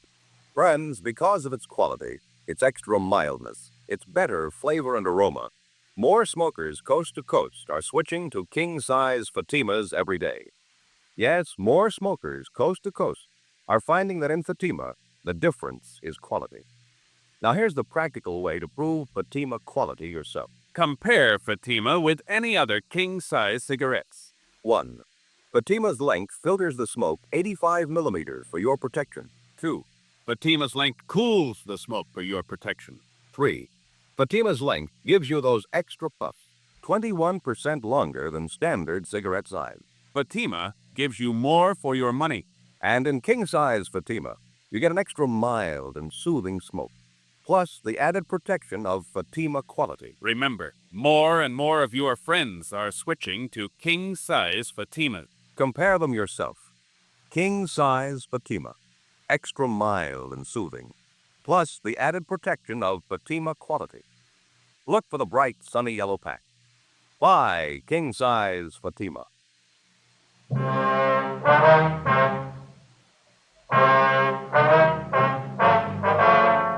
Monday, March 18th, 10:40 p.m. After we received the report that the stolen maroon coupe, along with the two suspects, had been recovered north of the city in the town of Lancaster, Frank and I stopped by the record bureau and checked to see if there was a make on either one of the suspects. The first one, Paul Mike, white male American, 32 years, 5'11", 150 pounds, brown hair, brown eyes. He had a long felony record, including burglary and robbery. He'd served sentences in both San Quentin and Folsom, and there was a warrant on him for violation of parole. The second suspect, Floyd Compton, white male American, 34 years, 5'8", 135 pounds, black hair, brown eyes. His record included arrests on suspicion of burglary, 4 grand theft merchandise, and 3 drunk arrests. He was a petty thief known to us as a shoplifter. He'd never served time in the penitentiary. 10:55 p.m. Frank and I, with identifying photographs of the two suspects, left the city and drove north. We checked in at the Lancaster Sheriff's Office substation. Captain Walker Hannon briefed us on the details of the arrest, and then he showed us back to the cell block where the two suspects were being held. He told us neither of the men had been questioned because the officers there weren't acquainted with the facts of the case. He also informed us both men had been separated from the time of their apprehension. Captain Hannon had Paul Mike taken from his cell, and he was brought to the captain's office where we started to question him. It went slow. I don't think I understand you, Sergeant. What's all the excitement about? You can answer that better than we can, Mike. Answer what? What do you want to know? The car, Mike. The bloodstains. What about them? A little unusual, wouldn't you say? I don't know anything about any bloodstains. If they're in the car, I don't know how they got there. It isn't my car. We know that. What about the stains in your clothes? Well, I don't know. They were sitting in the car there. Maybe the stains rubbed off on us. You have a cigarette? Only one thing wrong with that story, Mike. The stains were on the wrong side of you. All right, so I had a fight. Got hit in the nose. What's that, a log accident? I got a hunch, Mike. Yeah? You're lying. Where'd you get that car? I told you where I got it. Me and Calvin were bumming a ride on San Fernando Road. This spook came along the maroon coupe and gave us a ride. A couple of miles this side of Lancaster, he stopped the car and got out, said he'd be right back. Walked right out into the desert. That right? Yeah. Waited for him to come back, waited a long time. Honked the horn, yelled for him, we finally gave it up. Matter of fact, Calvin and me got a little scared. Thought maybe the car was stolen. I didn't want to get caught in a hot car. I'm an ex-con. I couldn't stand the heat. The truth, I'm squaring with you. What about the money, Mike? Huh? The money. They booked you in with $133 in your pocket. Oh, yeah. I got lucky in a crap game last night. I was pulling out. How about the pocket knife? Blood stains on it? You win that in the crap game, too? No, matter of fact, it was in the car. Found it right there on the seat. Big coincidence, Mike. Somebody leads you your car, blood stains on the inside, stains on you and your partner, pocket knife, stains on that, too. You're on parole, leaving town without notice, driving a car you're not supposed to be driving, pocket full of money you got no way of accounting for. Face it, Mike. What do you mean? Face it, you're dead. Flag on your card now. Parole officer wants you. Now, how about the truth? What do you mean the truth? I've told it. All right, now come on. Let's save time for all of us, Mike. You've been around long enough. You've graduated. You know we're not going to buy that line. What line? How can I explain things to you? You won't believe me. I told you nothing but the truth since I walked into this room. You won't believe me. You got a cigarette? How do you account for the blood in your shirt? I told you I had a fight. Guy hit me in the nose. Happened right down there in L.A. You can check it. Where did it happen? Bar. Downtown. There's a lot of bars downtown. Well, place on South Pierce. I go there sometimes. What's the name of it? 797 Club. Ask anybody in there. You said it happened tonight? Yeah, about 8 o'clock. Just before we cut out. Guy hit me right on the nose. Real rough one. You got a cigarette? What time did you say you had that fight? About 8 o'clock. You sure of that? Sure, why? You're not doing too well, Mike.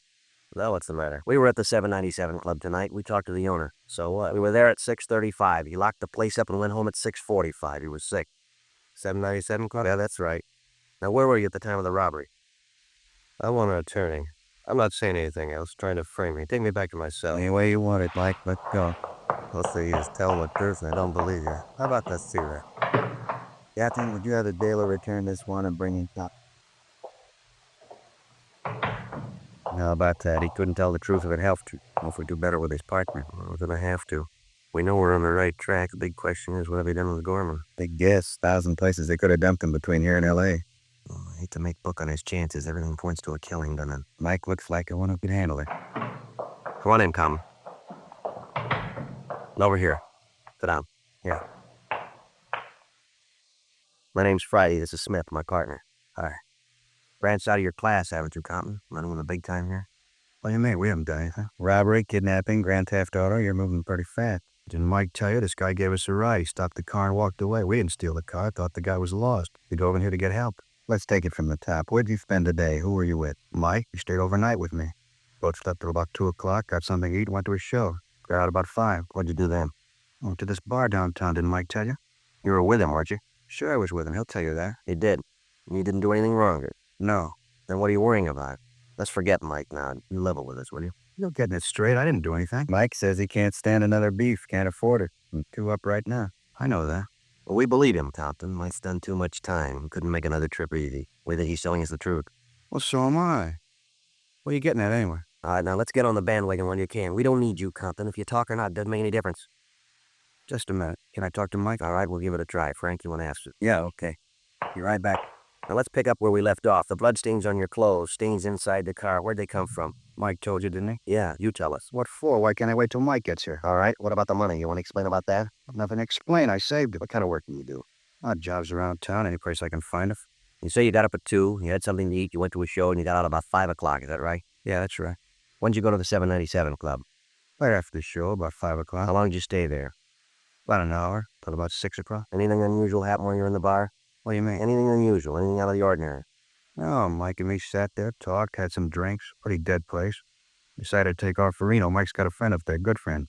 Thought maybe he'd get the both of us jobs. Got him? Yeah?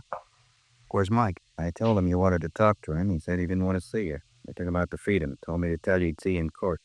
What do you mean you see me in court? I think you got it, Compton. We told you we didn't need you. Come on, we're tired. We're gonna lock you up. What'd he say? What'd he tell you? Oh, look, fella, we're tired. You wanted to go the hard way. All right, you'll get the answers in court. Well, what did he say? What did he tell you? Come on, let's go. You should have known better. Mike's not gonna ride your beef for you. He was in it all the way. It's his idea. It's his beef, not mine. I argued with him. I know he shouldn't have gone along crazy. Yeah, come on. It's the truth. The whole thing's Mike's. It's his night, too. Met the guy in some bar, and he was real high, talking about some dame he was looking for, girlfriend. Guy bought us a couple of drinks, had a big roll of bills. Mike framed the whole thing. Yeah, he wanted to roll the guy. He left, got in the guy's car, and drove with him way toward town. Mike was driving. I didn't know where he was heading for. All of a sudden, the guy says he wants another drink. Mike didn't want to stop, but he was making a racket. Finally pulled up by the 797 Club. We got out. Then the guy changes his mind. He wants to go home. Mike tried to talk to him, but he wouldn't listen. Mike pulled a knife and cut him, then he slugged the guy, and the two of us pushed him in the car and took off. Where'd you go from there? I cruised around till we found another car, maroon coupe. Crowded that one, dumped the gray sedan, and took off up this way. Right. Look, it's the truth. I'll even tell you about the guy. What happened to him? You got flashlights in your car? The man's still alive? I don't know. He wasn't when we left him. 1:45 a.m. The Lancaster Sheriff Substation contacted the local emergency ambulance, and they were instructed to follow our car. Along with the suspect, Floyd Compton, Frank and I got in the car and headed south, following his directions. After several tries at locating the spot where Mike and Compton supposedly left their victim, we finally found where they'd parked their car on the side of the road. We got out, and Compton led us back across a stretch of sand with a thick clump of sagebrush about 300 yards off the highway. The victim, Kenneth Gorman, was lying face down, and hands and feet were tied together. It was fairly evident that he'd lost a good deal of blood and that he was in a state of severe shock. He was placed on a stretcher and placed in the ambulance. All right, Captain, that's it. Let's go. Be real tough. Sure glad he ain't dead. Yeah, sure. Come on. Where are we going now? Back to the sheriff's office. Want to take your statement. Okay with me. There's one thing I want. One more thing, yeah? That lousy Mike. I want to be there. I want to see him. How's that? Trying to load this thing on me. I want to see his face when you tell him. Can't wait to see it. Yeah, neither can we.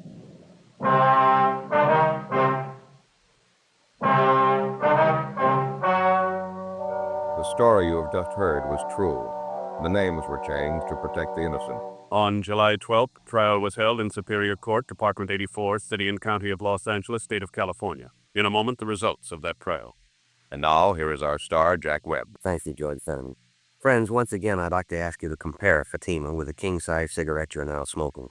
When you do, I'm convinced that you'll agree that king-size Fatimas do give you more for your money. An extra mild and soothing smoke, plus the added protection of Fatima quality. Remember, Fatima in the bright sunny yellow pack, and remember, in Fatima, the difference is quality.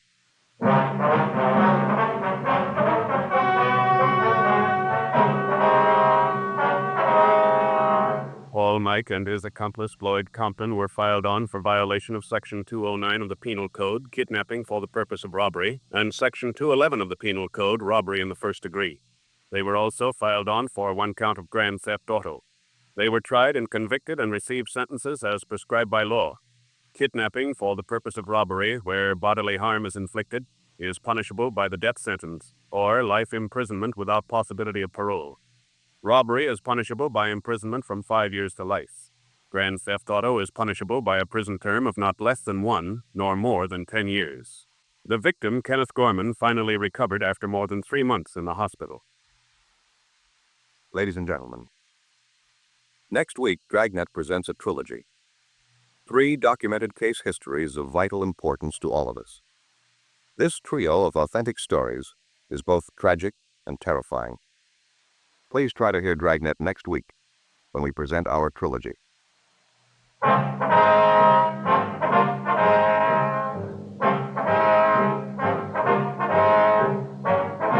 You have just heard Dragnet, a series of authentic cases from official file. Technical advice comes from the Office of Chief of Police W.H. Parker, Los Angeles Police Department. Technical advisors Captain Jack Gonahoe, Sergeant Marty Wynn, Sergeant Vance Brasher. Heard tonight were Vic Perrin, Virginia Gregg, Sam Edley. Script by Jim Moser. Music by Walter Schumann. Hal Gibney speaking. Ladies and gentlemen, you may now read Dragnet every day on the comic page of your favorite newspaper. Please consult your local daily paper. King Size Fatima has brought you Dragnet, transcribed from Los Angeles.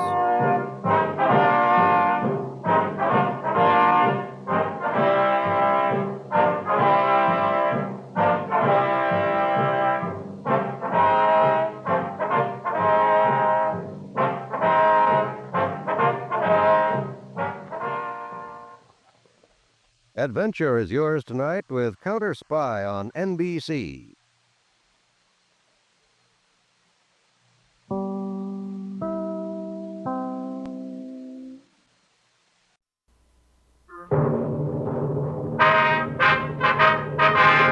Sound off for Chesterfield.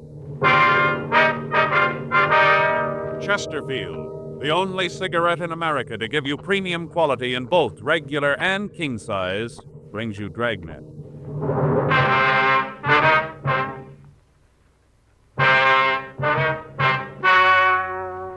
Ladies and gentlemen, the story you are about to hear is true. The names have been changed to protect the innocent.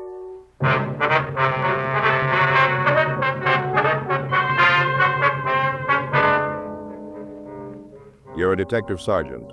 You're assigned to narcotics detail.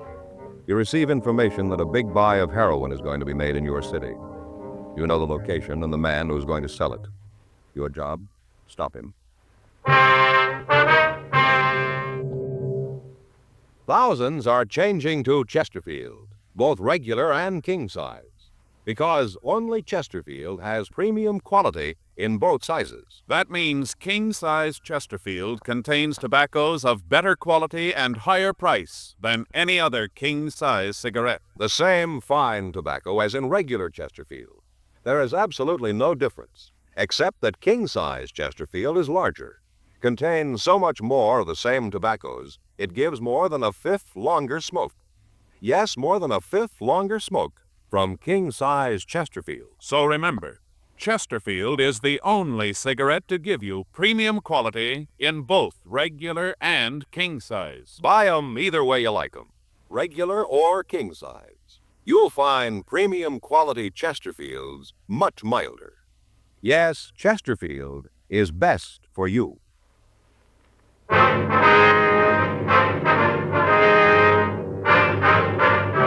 Dragnet, the documented drama of an actual crime. For the next 30 minutes, in cooperation with the Los Angeles Police Department, You will travel step by step on the side of the law through an actual case transcribed from official police files. From beginning to end, from crime to punishment, Dragnet is the story of your police force in action.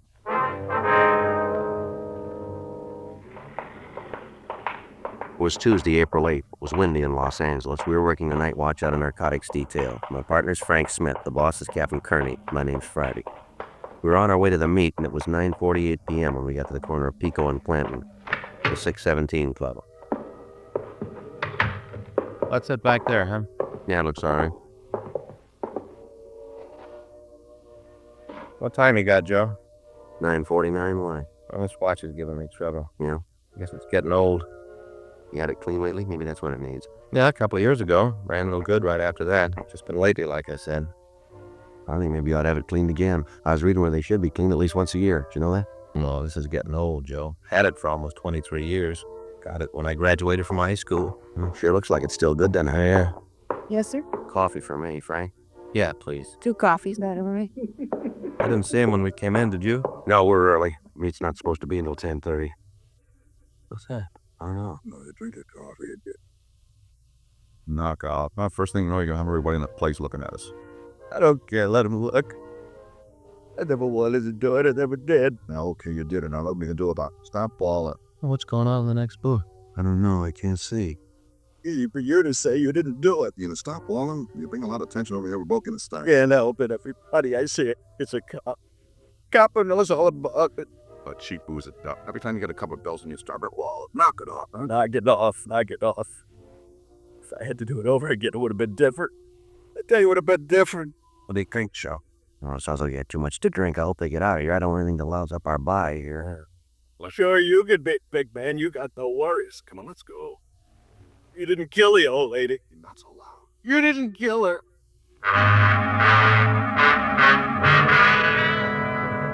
Because of the high booth walls, we were unable to tell who was doing the talking. As soon as the men got up to leave the place, Frank and I followed them. Frank stopped long enough to call our contact and postpone the narcotics buy. We followed the 2 men from the bar down the street. They walked up to Spring, and then they split up. Frank followed one of them, I tailed the other. He went directly to a hotel on West 6th Street. He stopped and talked with the hotel clerk, and then he took the elevator upstairs. I checked with the clerk, and he told me that the man's name was Sam Allison. The clerk also told me that Allison had been a resident of the hotel off and on for the past 10 years. He went on to say that every so often Allison would pack up and leave, but that he'd always return. He was unable to give me any information as to how Allison made his living or who the other man might be. 12:10 a.m. I called the office. Frank had checked back in. The man he was following had entered an all-night movie, and in the darkness, Frank somehow had lost him. I went back to the office, and we sent a radiogram to Inspector Charlie Sutton up in San Francisco, requesting all information on unsolved murders in the Bay Area in the last few months. We ran the name Sam Allison through R&I, but we got no make on anyone answering his description. 2:15 a.m. We checked out of the office and went home to get some sleep. The following morning, Wednesday, April 9th, 7:58 a.m., I checked back into the office. That you, Joe? Yeah. The message in the book to call Operator 18 in San Francisco. Would you put the call in? No, I just got in. Figured I'd wait a minute for you to get here. All right, let's take care of it now.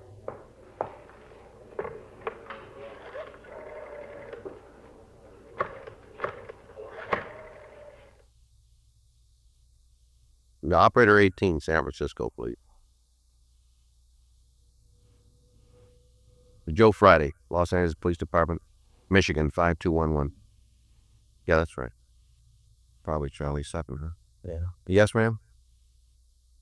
Oh, Charlie? Joe Friday. Yeah. Uh-huh. When? January 15th, huh? Oh, how'd it happen? Uh-huh. Yeah. You talk a little louder, Charlie? Any description? Yeah, I see. Mm-hmm. Where? You sent it right down to us, huh? Okay, fine. Yeah.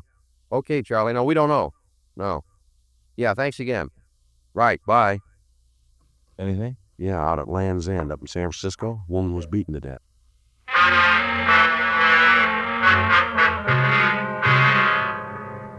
The San Francisco Police Department said that they'd forward all available information on the killing. From what Inspector Charlie Sutton had said, the victim had been robbed and beaten out in the Land's End area. There had been one witness to the murder, and we told the authorities in the Bay City that we would send them stand-up mugs of our suspect, Sam Allison. 9:37 a.m. Frank and I drove over to the hotel on West 6th. We talked to the desk clerk, and then we went upstairs to Allison's room. This must be at 3:05. Yeah. I'll try it again. Yeah? Who is it? Police officers, we'd like to talk to you. Let them out. Yeah? You Sam Allison? Yeah, that's right. What's the bit? Like to talk to you. What about? Might be better if we talked inside. All right, come on in. Well, what's this all about? Want to get dressed? Like to talk to you downtown. What for? You got nothing on me. Just like to talk to you. Come on, get dressed. Oh, wait a minute. Look, you tell me what this is all about first, huh? You been up in San Francisco lately? Why? Have you? Yeah, so what? When? I don't know. First of the year, I guess. Around there. You narrow that down a little? First part of January, I guess. Where were you last night? Around. Where around? Met a friend, had a couple of drinks, and came home just around. Who's the friend? Hey, look, I'm not going to answer any more of your questions. I know what this is all about. Where are your clothes? In the closet. I'll get them. We're getting real big, aren't we? You tell us what you want, I'll get them. Look at that pinstripe. You know, the gray one right in front of you. You know, a pinstripe? That's it? Yeah. Oh, in that bureau, second drawer, with some shirts there. Give me one of the blue ones, will you? One with the tab collar and the little round things on it. That's it? Yeah. Here you go. Thanks. Thanks a lot. Hey, when you guys figure out and let me know what this is all about? What do you do for a living, Allison? Oh, listen, All right, what's that mean? I work with horses. You a trainer, that it? No, not exactly. A tout? No. Say in that top drawer, there's a little velvet box. Got a collar bar now. Would you get it for me, huh? Here? Yeah. This the box? That's right. The gold one. Yeah. Know what you want? Yeah, right. Yeah, I get my shoes. Wait a minute. Which ones do you want? The black ones. It's the only pair. Who were you drinking with last night, Allison? Like I told you, a friend. What's his name? Look, I told you I wasn't going to say anything like find out what this is all about. All right, Allison, I'm going to lay this out for you. We were in a bar last night, place down in Clanton. You there? Clanton? Oh, you mean the 617 club? That's right. Yeah, I was there. So what? We were in the booth next to you. Heard you talk about killing a woman in San Francisco. You're wrong about that. Yeah, sure we are. Let's go downtown.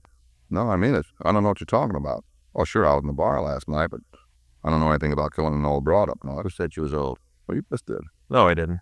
Said the woman had been killed. He didn't say anything about her age. From the way you said it, I figured she was old. No, that won't work, Allison. Look, you got no reason to think that I did that. No, you got no reason to think that. You admit you were up north about the time it happened. You were in a bar last night talking about it. Now, you seem to know quite a bit about the whole thing for somebody who wasn't involved. Well, maybe I just heard about it, you know. Where'd you hear about it? Oh, around. Well, I don't know where, but I heard about it. I think that's what happened. But you guys know it wasn't me. You know that, don't you? Who were you with last night? He the one who did it? Is that it? I don't know. I don't know if he did it or not. I don't know anything about it. All I know is I wasn't mixed up in it. I didn't have anything to do with it. Who's Jack Kenton? Kenton? I don't know any Kenton. Well, he knows you according to this postcard in your drawer over here. Oh, that right? Yeah, that's right. Sam, I'll be in town Monday night. Meet you at your hotel that's signed Jack. Here's a return address. You're San Diego. Now, who is he? Oh, yeah, Kenton. I forgot for a minute. Well, maybe you forgot that he was with you in that bar last night, too, huh?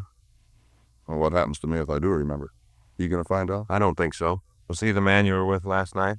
I don't want him to find out. I got big trouble if he does. Is that right? Yeah, he's the guy, but don't tell him I said so, will you? You won't tell him, huh? Oh, Jack would come after me if he knew. He's really off his rocker. He is, huh? Yeah, and he'd kill me if he knew. You guys are gonna have trouble taking him, you know that, huh? We are, huh? Yeah, he's fallen a couple of times before, done big time up at you. Told me 100 times before, at least 100 times. Yeah, what's that? He'd kill the first cop that came after him.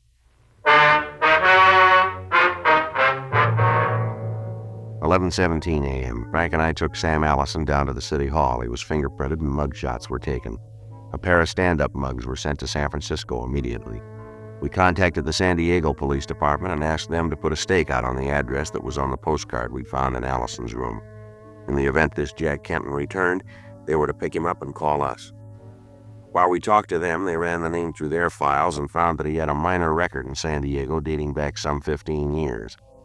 A check of our file showed that he'd served time in San Quentin for armed robbery at ADW while trying to commit a robbery. We got out a local and an APB on him. We talked to Allison. He told us that as far as he knew, Kenton was planning to return to San Diego on the preceding night. He couldn't give us any information as to where Kenton had stayed while he was in Los Angeles. 2 p.m. We got a call from San Diego that they picked up Jack Kenton. 2:30 p.m. Frank and I checked out a trip car and left for San Diego. We checked in with Lieutenant Mort Gear when we got there, and he told us that Kenton had been seen returning to his home right after we'd contacted them. We drove out to his place and searched it, but we found nothing to tie him in with a murder in San Francisco. 8:30 p.m. We left San Diego and returned to Los Angeles. On the return trip, Kenton was sullen and refused to answer any questions. We took him to the city hall. 1:15 a.m. Oh, lousy deal. You guys are trying to tie a bum rap on me, and you know it. Do we? Sure. You ever do any big time, Kenton? No. Never been in jail, huh? No. That's not what our record says. Maybe a couple of tickets for traffic stuff. Book says you served time at Q. How about that? A couple of years, yeah. Don't you figure that is big time? Yeah, I suppose so. Then why didn't you tell us about it? Forgot. You been in San Francisco lately? Oh? You sure? I'm sure. We got a rumble that you were up there around the first of the year. That right? Yeah. Well, you tell your pigeon that he's nutty in a fruitcake if he says I was up in Frisco. A couple other people who say you're up there, too. Yeah, who? A couple of people. We're up there nut, too, if they say that. The officers say so, too. How do they figure that? They got an ident on your picture. I was never picked up in Frisco. They got no picture of me. We got a few. So I done time out L.A. Yeah, you did. When we get a mug, we ship a copy up north. They do the same. That right? That's right. So maybe I'll be big about all this. Admit I was in Frisco around the first of the year. What's that prove? What'd you do while you were up there? Moved around. Went up for vacation. What do you do for a living? A little of everything. What's that include? Like I said, a little of everything. Mm-hmm. What'd you tell the parole board? I tell them I'm a contractor. What do you build? Whatever needs building. I'm versatile. You're pretty smart, too, aren't you? Look, I know my rights. I know that you know that I'm an ex-con. You know it as well as I do. But there ain't no PV tab on my card. I don't go around the corner without telling the board. You got nothing on me for that. They know you went to San Francisco? Yeah, like I said, it was for a vacation. Where'd you live up there? Around. Hotel down on Geary. How long were you there? Maybe 3 weeks, month. Got a cigarette? Yeah. Here. Thanks.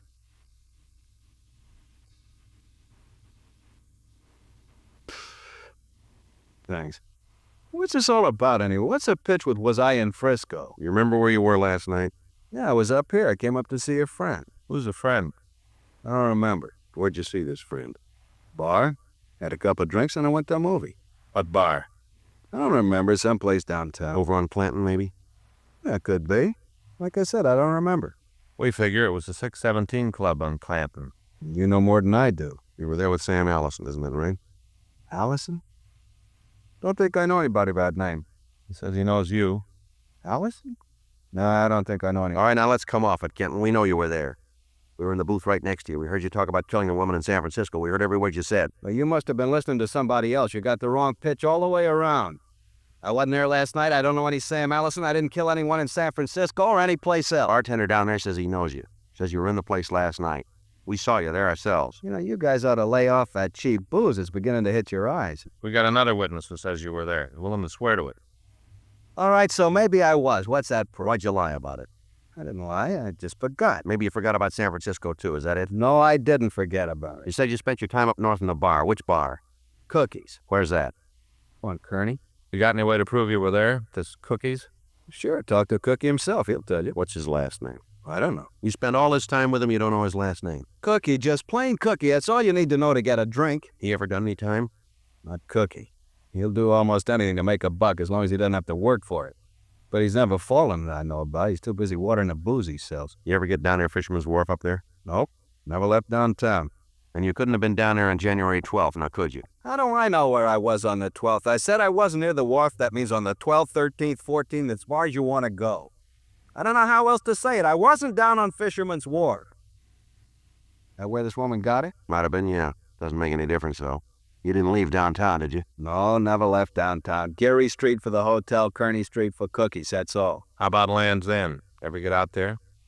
Maybe if I write it out, maybe then you'll get what I'm trying to say. I was always downtown. I never left it. I didn't go to Land's End. I didn't go to Fisherman's Wharf. I didn't go to the tea gardens in the park. I never left downtown. You're sure about that?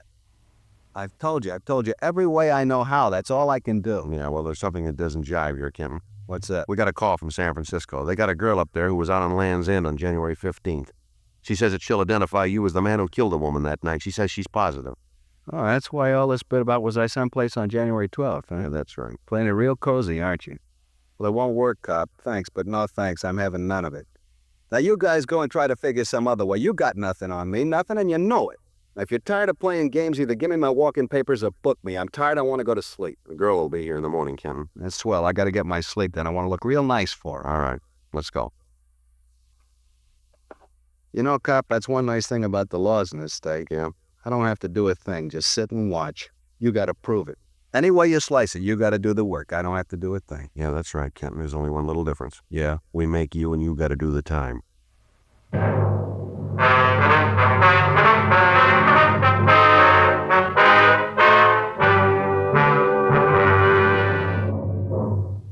You are listening to Dragnet, the authentic story of your police force in action. Chesterfield is best for you. Premium quality Chesterfield. Yes, only Chesterfield has premium quality in both regular and king size. And only Chesterfield gives you this scientific evidence on the effects of smoking. A medical specialist is making regular bi-monthly examinations of a group of people from various walks of life. 45% of this group, about half of them, have smoked Chesterfield for an average of over 10 years. After 8 months, the medical specialist reports that he observed no adverse effects on the nose, throat, and sinuses of the group from smoking Chesterfield. Those are the facts. I'd say that means real mildness. So buy 'em either way you like 'em, regular or king size. You'll find premium quality Chesterfields much milder. Yes, Chesterfield is best for you.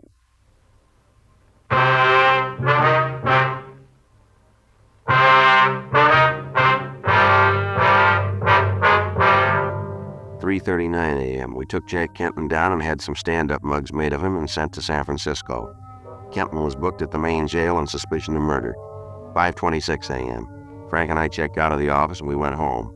The next day at 1:30 p.m. we met with Captain Lorman of Homicide Division and talked over the developments with him. Together we worked out a plan that we thought might work in getting Allison to admit to the murder. 4:15 p.m. we had Kenton brought from his cell in the main jail to the interrogation room at the city hall. We talked to him for 2 hours. He'd admit nothing. Where's your witness? About time she got here, isn't it? She'll be here. We should get this thing over with. I'm getting a little sick of playing Ring Around the Rosie with you boys. Maybe you haven't got anything else to do, but I have. That right? What's so important, Kenton? Got a heavy date down San Diego tonight. This is Friday, isn't it? That's right. Real doll. Been trying to date with her for a couple of weeks. Finally made it. You guys think I'll be out of here by 6? Depends on what the witness says. How about a cigarette here? Yeah. Here you are. I got a man. Cops find anything in my house? What do you mean? When they went through it. Look, I've been through this before. I know the bit as well as you guys do. Fella falls once, does some time, you cops never leave him alone.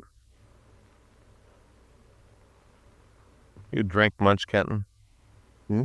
You drink much? Yeah, I have a highball once in a while. What's the matter? Something wrong with that? You guys gonna give me a lecture on the evils of alcohol? No, just trying to figure out what kind of a guy you are when you're loaded. Well, I'm a doll. Living doll. Put on lampshades, tell funny stories. Life of the party, that's me. You ever have a crying jag when you've been drinking? Nope.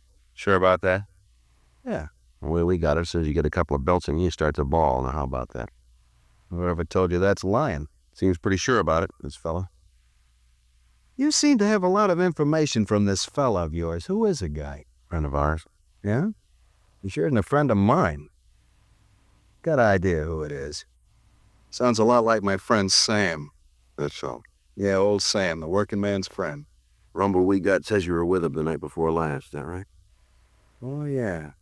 This is the night you guys were in the next booth and heard all the stuff about me killing the old broad. What's this bit about a rumble? You know it and I do. You picked up Sam, he talked his mouth out to save his own skin. You guys are about as coy as a bulldozer. Why don't you come off it? You're not working with an amateur. I've been around for a long time. I know the angles. You guys got nothing on me. You got nothing because I'm clean. Just want to be big men. Got nothing else to do, so you decided to kill a little time by leaning on somebody. I happen to be around, I got a record, so I fit your program real pretty. Well, get off my back, I've had it. Now either book me on suspicion and I'll sue you for every last dime you got, or let me go. I got a date I want to keep. That's a nice try, Captain. It won't work. What do you mean? All right, I'll lay out a few things for you. A woman was killed in San Francisco on January 15th. You were in town that day. You got a record for robbery and assault. Woman was robbed and then killed. You got blind one night and you talked all about it. You had a real crying jag and you got worried. You talked about how everybody you saw looked like a cop. They all looked like they knew what you'd done and they were moving to nail you for it. You got a real bad case of the bull horrors. We got a friend of yours who says you could have been the guy. We got an identification from a girl who says you killed that old woman. She's on her way down here now. As soon as she sees you and makes it positive, you had it, mister. Now that's where you sit. You talk real convincing. Makes it sound like you really got something on me. We have, Kenton, and you know it. Let's check and see if that girl's here. Yeah, well.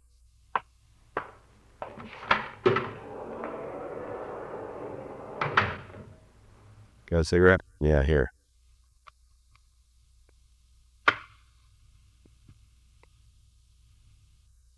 Now, what's the matter, Kenton? You figure maybe we aren't giving you a snow job? No, I know where I stand. I'm just getting a little worried that maybe this girl might make a mistake. It happened, you know. It's happened before. Is that right? Sure, lots of times. You know, somebody watches a thing like this, they aren't sure what they've really seen. Some college back east proved it. That's so. Had a deal where one of the students pretended he was going to knock off the teacher. After he'd done it, all the kids gave a different story of what happened. It happens all the time. Yeah. Well, if you didn't do it, then you got nothing to worry about, have you? No, I suppose not.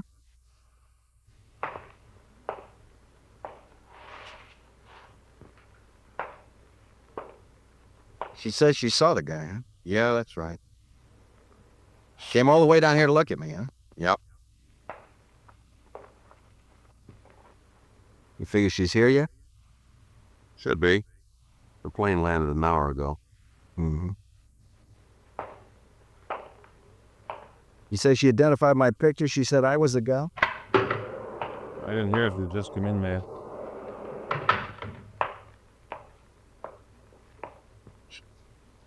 That's him. That's the man. He killed her. I saw it. I'd never forget him. That's the man. She's crazy. She's wrong. You know that, don't you? She's wrong. Let him touch me. The man's a murderer. He killed the old woman. I saw him. Beat her to death. I saw him do it. All right, later. We'll be out. All right, Miss Carter. You want to step outside? Yes, I want to get away from it. I don't ever want to have to look at him again.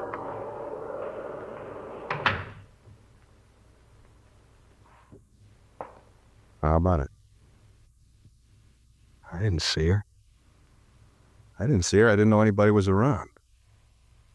I didn't mean to kill the old woman. I didn't. You know that, don't you? Yeah, sure. She wouldn't give me her purse. I followed her from downtown all the way out on the streetcar. I got out and followed her. Right by Sutro's, by the Cliff House. When I tried to take the money, she wouldn't give it to me. Only about $30. Why didn't she give it to me? $30, it wasn't worth it to her. But for $30, it'd been all right if that girl hadn't seen. I looked, tried to make sure nobody saw. I didn't see her. I did. You want to stay with him, Frank, while I get the stenographer? Yeah, Joe, go ahead. Okay. Did it work, Sergeant? Yeah, it worked fine. It's funny. I was scared stiff when I went in. Wasn't sure I could carry it off. No, it worked fine. He copped out, admitted everything. Well, if there's nothing else, I'll go on back to work. Thanks, Stella. Look, will you tell Cunningham and I'll give him a ring, will you? Yeah. Say, Sergeant, Yeah. thanks for letting me help. You know, filing packages in R&I, get the little doll down there.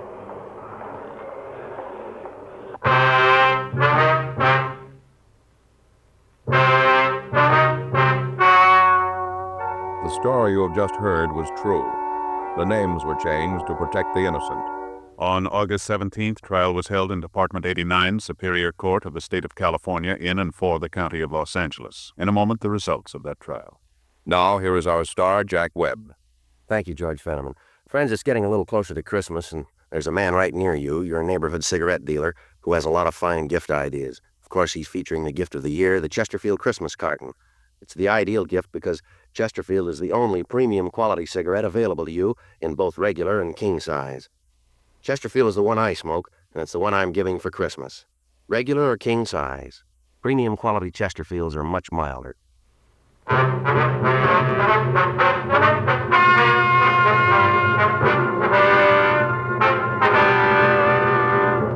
Jack Gerald Kenton was tried and found guilty of murder in the first degree. He is now serving a life sentence in the state penitentiary, San Quentin, California. Ladies and gentlemen, until everyone is safe, no one is safe from tuberculosis. Help save lives by buying all the Christmas seals you can and using Christmas seals on all your Christmas mail.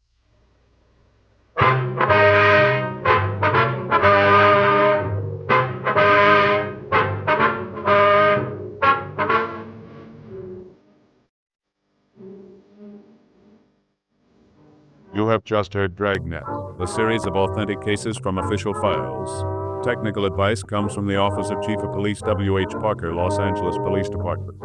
Technical advisors Captain Jack Donahoe, Sergeant Marty Wynn, Sergeant Vance Brasher. Heard tonight were Ben Alexander, Virginia Gregg, Harry Bartell. Script by John Robinson. Music by Walter Schumann. Hal Gipney speaking. Sound off for Chesterfield. Either way you like them, regular or king size, you'll find premium quality Chesterfields much milder. Chesterfield has brought you Dragnet, transcribed from Los Angeles.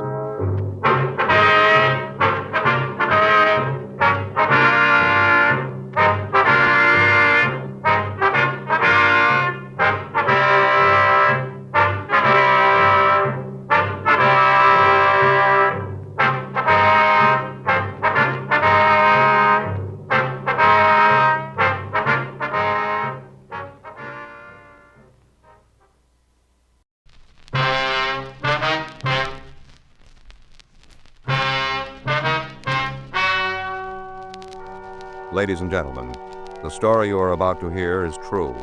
The names have been changed to protect the innocent. Dragnet is brought to you by Chesterfield, made by Liggett & Myers, first major tobacco company to bring you a complete line of quality cigarettes.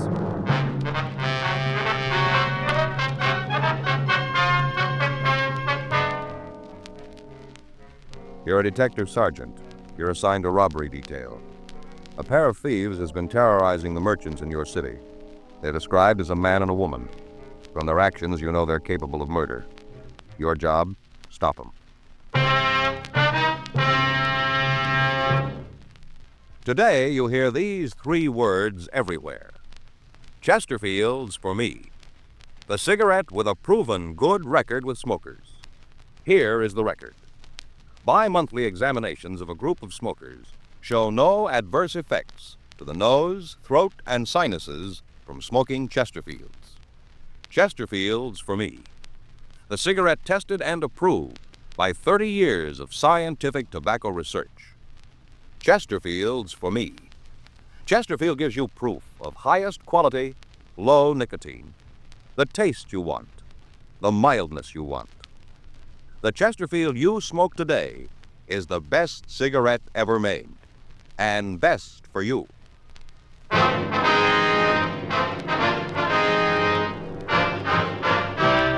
Dragnet, the documented drama of an actual crime. For the next 30 minutes, in cooperation with the Los Angeles Police Department, you will travel step by step on the side of the law through an actual case transcribed from official police files. From beginning to end, from crime to punishment, Dragnet is the story of your police force in action. It was Wednesday, July 23rd. It was warm in Los Angeles. We were working the night watch out of robbery detail. My partner's Frank Smith. The boss is Chief of Detective Stab Brown. My name's Friday. I was on my way back from the main jail, and it was 8:16 p.m. when I got to room 27A. Robbery detail. Nice, lads. Joe? Any word from Frank? Yeah, I talked to Skipper this morning. He said they were having a little trouble with that extradition. Anything big? No, I guess not. Chief Brown said the authorities back in St. Louis would get it straightened out. Frank ought to be back in the middle of next week. Mm-hmm. Skipper said he wants me to work with you on that liquor store thing. Gaffney and I can use some help. We run down just about every lead there is. They all end up in the same place. Well, I got a little of it. You want to fill me in on the rest? Yeah. Hot shot, I'll get it.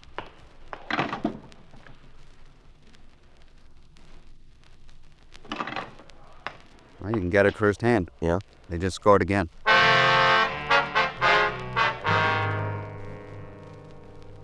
Sergeant Slats Henry, Tom Gaffney, and I went downstairs to the carpool. We took out our robbery car and we rolled on the call code 3.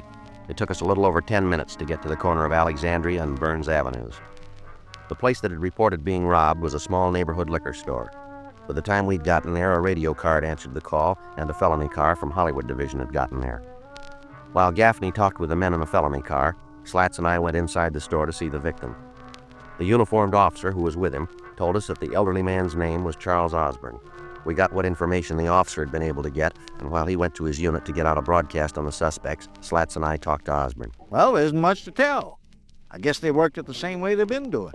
That's the way I tells in the papers. The same. Mm-hmm. There were 2 of them, were there? Yeah, man and the woman, 2. Might be better if you told us just exactly what happened. Well, just pick up any paper. It's all there. They've been doing the same thing for a couple of weeks. I don't understand it. I don't. What's that, Mr. Osborne? Well, these 2 just walk into any store and take what they want. You guys don't seem to be able to stop them.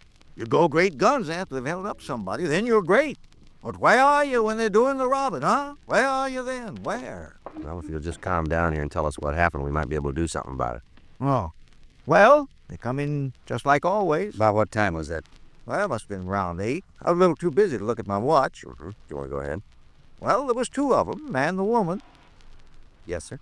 Man and the woman stood over there at the door. Woman walked right up here at the counter, right up, stood there. First off, I thought she had a cold or something. Wasn't long that thought held on, though. No, sir, not long at all. Yes, sir. Turned out to be a mask. Handkerchief, right across here. Right here across the face. About that time, of course, I realized there was something was wrong, Anybody walks into a store with a mask off, they don't mean no good. Oh, none. Yes, sir. Did you get a good look at the pair before they put the masks on? No, sir, not at all. No. They had them kind of up over their mouths when they come in, kind of like they was going to cough or something. Then they took their hands away, and I could see that the handkerchief was tied right on. Tied. Yes, sir. You want to go ahead? Well, this woman come over to the counter and asked me for a bottle of Canadian whiskey. Just as calm as can be. I fought right out. Now, mind, you see, all this time I thought she had a cold. Yes, sir. I walked over, you see, there. Yeah, that's where I keep the Canadian stuff, and got a bottle. I see. Got it right down, and I turned around, and there she was, just standing there with a mask on. Had it tied right around, tied. Yes, sir. What happened then? Well, I asked them what the big idea was. I thought that maybe they was playing a little joke, you see. They was, but it was on me. Woman told me to put the bottle in the paper bag and put the money in the bag, too. Told me to open the register and just put all the money right in the bag. Did you see if they were armed? No wonder you haven't caught them. Sir? You got a life-size picture of me giving them the money if they wasn't armed. You got that kind of idea? No, sir. We just want to know if they had guns. Well, of course they had guns. Did you see them? Well, naturally. Right out in the open? No. Wait a second. Come right down to it. I didn't actually see them. The fellow, he was at the door over there. He had his hand in his pocket. She had her hand in her purse, see? Like this. Mm-hmm. You see? Mm-hmm. Like this, kind of. Come right down to it, I didn't really see them, no. But I'm sure they was there, I'm sure. Yes, sir. Well, what happened after the woman asked for the money? Well, her and the fella just told me not to move for 5 minutes. Had me to keep real still. That I wouldn't get hurt. I just took it easy. And they left the store. They walk away from the place? Oh, no, sir. They had a car parked right out in front. Right in front. Got into that and roared down the street. I counted to 100 by ones and then called you. Did the uniformed officer get a description of the car? Yes, I give it to him right off. All right, Mr. Osborne, if you'd give us a description of the pair. Well, the woman was about, maybe 5'3", around in there, weighing around 130. Uh-huh. How about the color of her hair? Red, just flaming red.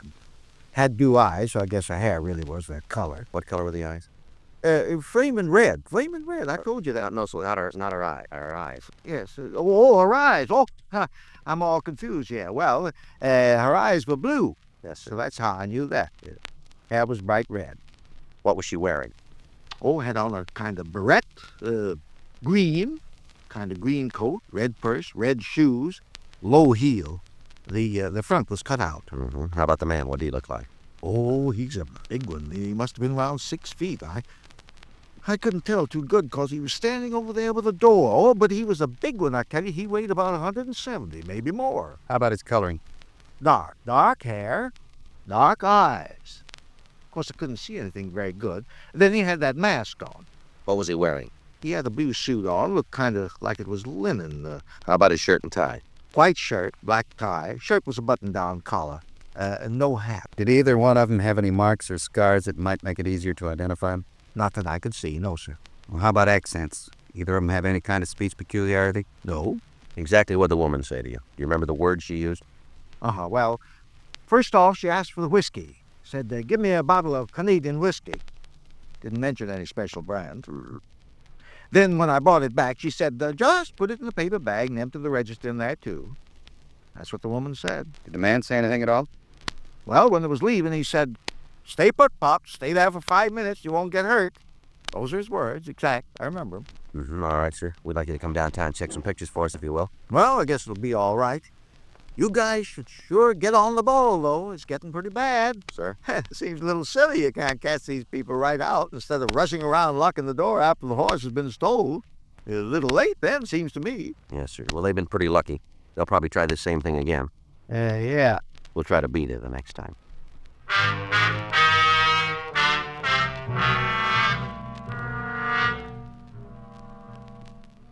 A search of the immediate area failed to turn up anything that might lead to the identity of the thieves. A broadcast had been gotten out to all cars in the city giving the description of the couple, the automobile they were driving, and the clothes they were wearing. The pair had been operating in the city for the past 3 weeks. In that time, they'd established a fairly definite method of operation. 2 days before they planned to work, they'd steal a car. Then, on the night that they started their operation, they'd pick one of the city's main arterials and start at one end of it. They'd hit 3 or 4 stores in the area in a period of half an hour. The stolen car would be parked on a side street and the couple would make good their escape. All of the routine efforts had been made to identify them. Due to the fact that a woman was involved in the operation, the State Adult Authority for Women had been contacted for the names of recent parolees. But when these had been checked out, we netted nothing. Because of the circumstances of the M.O., we felt that the first break in the case would come through the woman. The stats office had made several runs and the possibles had been checked out. Results, nothing. 5 minutes after we'd left the first victim, we got another call. The pair had hit again, further down on Alexandria Avenue. All right, let us through here. Wait, let us through. Please.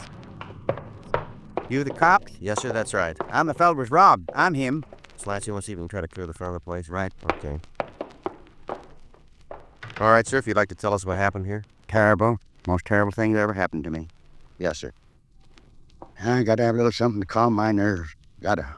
Well, can I get you anything, sir? I don't have to, son. I got all right here. Whole store full of it. Just a minute. Well, sir. A little brandy, that's what I need. Yeah, Mother's sure gonna think I took a little nip just to have it. Gonna have to explain the whole thing to her. Imagine me being robbed. Yes, sir. Now, if you tell us what happened here. Hey, excuse me, you like a little of this? No, sir. Yeah. These two came in here not more than 5 minutes ago. Man and woman. Came right in and asked for a bottle of whiskey. Do you recall what brand?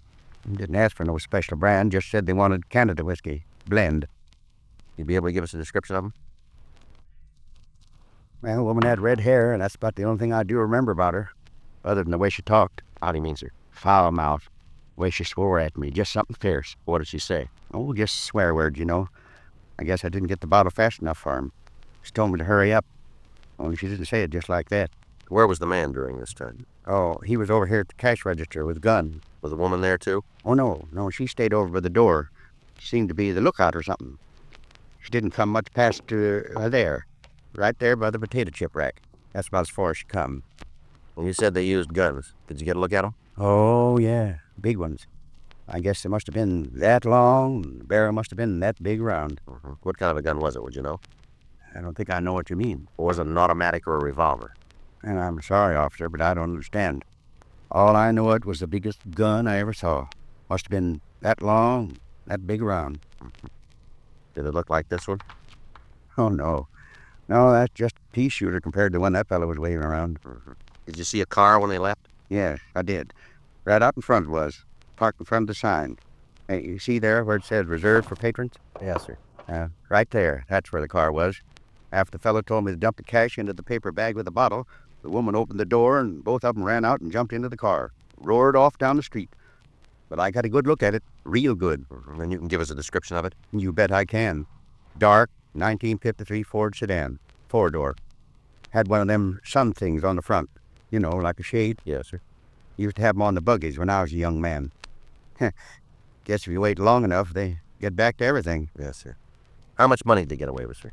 Oh, guess it must have been around $225. Round in there someplace. Give a couple, take a couple. Do you think you'd know either one of these people if you ever saw them again? Know 'em? You just bet I would. Even with those masks on, I'd be able to pick 'em right out of a crowd. You just stand 'em up in front of me and I'll point 'em out. I'll never forget that gun.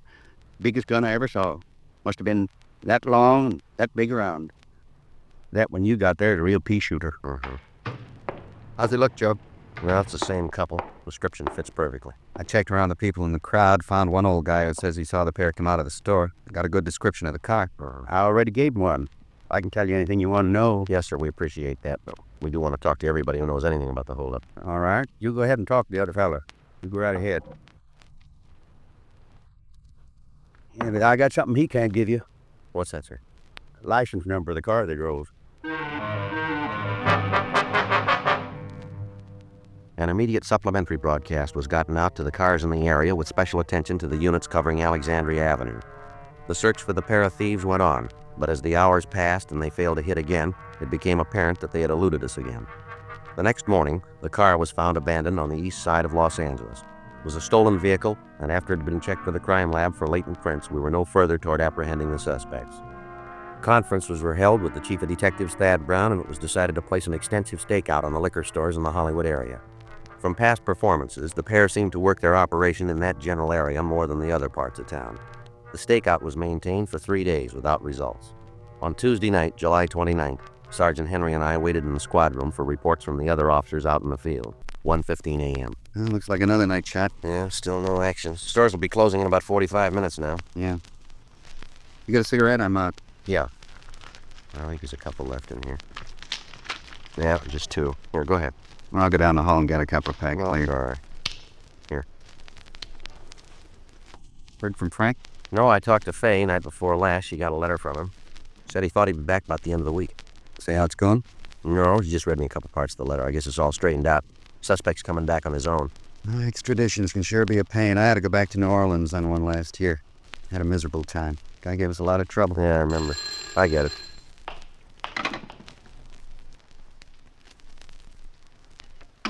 Now let's go. They just hit again. In the stakeout area? No, out in Highland Park. They're way out on this one. What do you mean? Well, the victim decided to give him a little trouble. Yeah? The male suspect broke off the bottom of a whiskey bottle and worked the victim over. Almost killed him.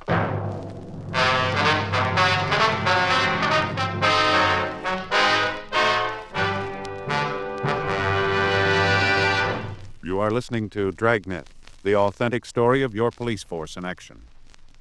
Chesterfield's for me. You hear it everywhere.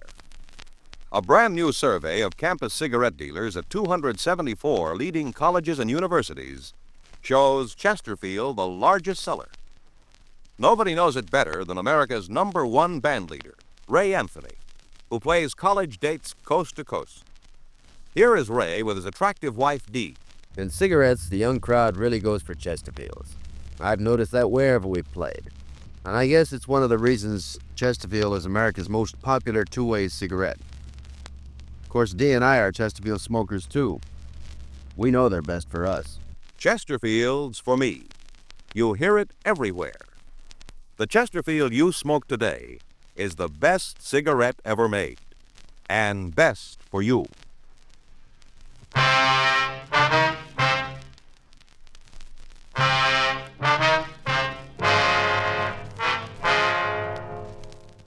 At 1:13 a.m., the pair of thieves had entered a small all-night grocery store in the Highland Park area. They'd gone through the usual part of their M.O., asking for the bottle of Canadian whiskey and then the money. However, when they asked the victim to turn over the money to them, he had told them to get out of the store. The male member of the team had grabbed the bottle, hit it against the counter, breaking off the bottom, and then struck the victim several times about the head and shoulders. When we'd gotten the call, the man had been removed to Georgia Street Receiving Hospital, where he was in a critical condition. An immediate search of the area had failed to turn up anything that might lead us to the apprehension of the man and woman. A citywide broadcast was gotten out on the pair, and arrangements were made for their description to be broadcast on the police television program. Newspapers carried the stories and joined with us in asking for full cooperation from the public. For the next 3 days, we received several calls with information on the suspects, but when all of these were checked and sifted, we were right back where we started. The stakeouts were maintained on the liquor stores, but the suspects failed to hit again. On Monday, August 4th, we got a call from the county hospital telling us that the latest victim was in condition to be interviewed. Slats Henry and I drove over to see him. He was unable to tell us anything more than the dozen victims before him had told us. 3:15 p.m. We went back to the office. Want to check the book? Yeah, I'll get it. Yeah, there's a message here that a Reese McKay called. He left a number. Say what he wanted? No, just wants us to call. This table, we gotta put something under this leg. It sure wobbles, doesn't it? In that way for years. Yeah. I'd like to speak to Mr. Reese McKay, please. My name's Friday, Los Angeles Police Department. No, Police Department. Yes, surely. It's the attorney's office. Yes, sir? Mm-hmm. This is Sergeant Friday. Yes, sir. Certainly. When was this? Mm-hmm. All right, sir. No, we'll be right over. Yes, sir. Thank you very much. Oh, might be something. What'd he say? Woman was in his office this afternoon. Yeah? Said something about being involved in a robbery. Sergeant Henry and I signed out of the office and drove over to the address the lawyer had given me on the phone. We waited in the reception room for a few minutes, and then his secretary ushered us into Mr. McKay's office. Come in, gentlemen. Thank you very much. I'm Reese McKay. Yes, sir. This is Sergeant Henry. My name's Friday. Oh, yes. You're the gentleman I talked to on the phone. That's right. Well, sit down and I'll try and tell you what happened. All right. Thank you very much. You've got to realize my problem in this thing. Yes, sir. What's that? Well, if this isn't anything worthwhile, I certainly don't want to have a client embarrassed. You can understand that. Yes, sir. I suppose I just tell you what happened and we can go on from there. All right. That'll be fine. A couple of days ago, I got a call from a young woman who said she wanted me to handle a divorce for her. Mm-hmm. Well, we set up an appointment for her this afternoon. She came in and we went over the problem. I don't want to go into the detail of the divorce action. I don't think that'll have any bearing on the rest of it. All right, sir.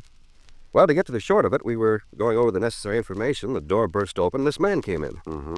I wanted to know what it was all about. My secretary was right behind him, seeing that he just pushed his way right through the reception room.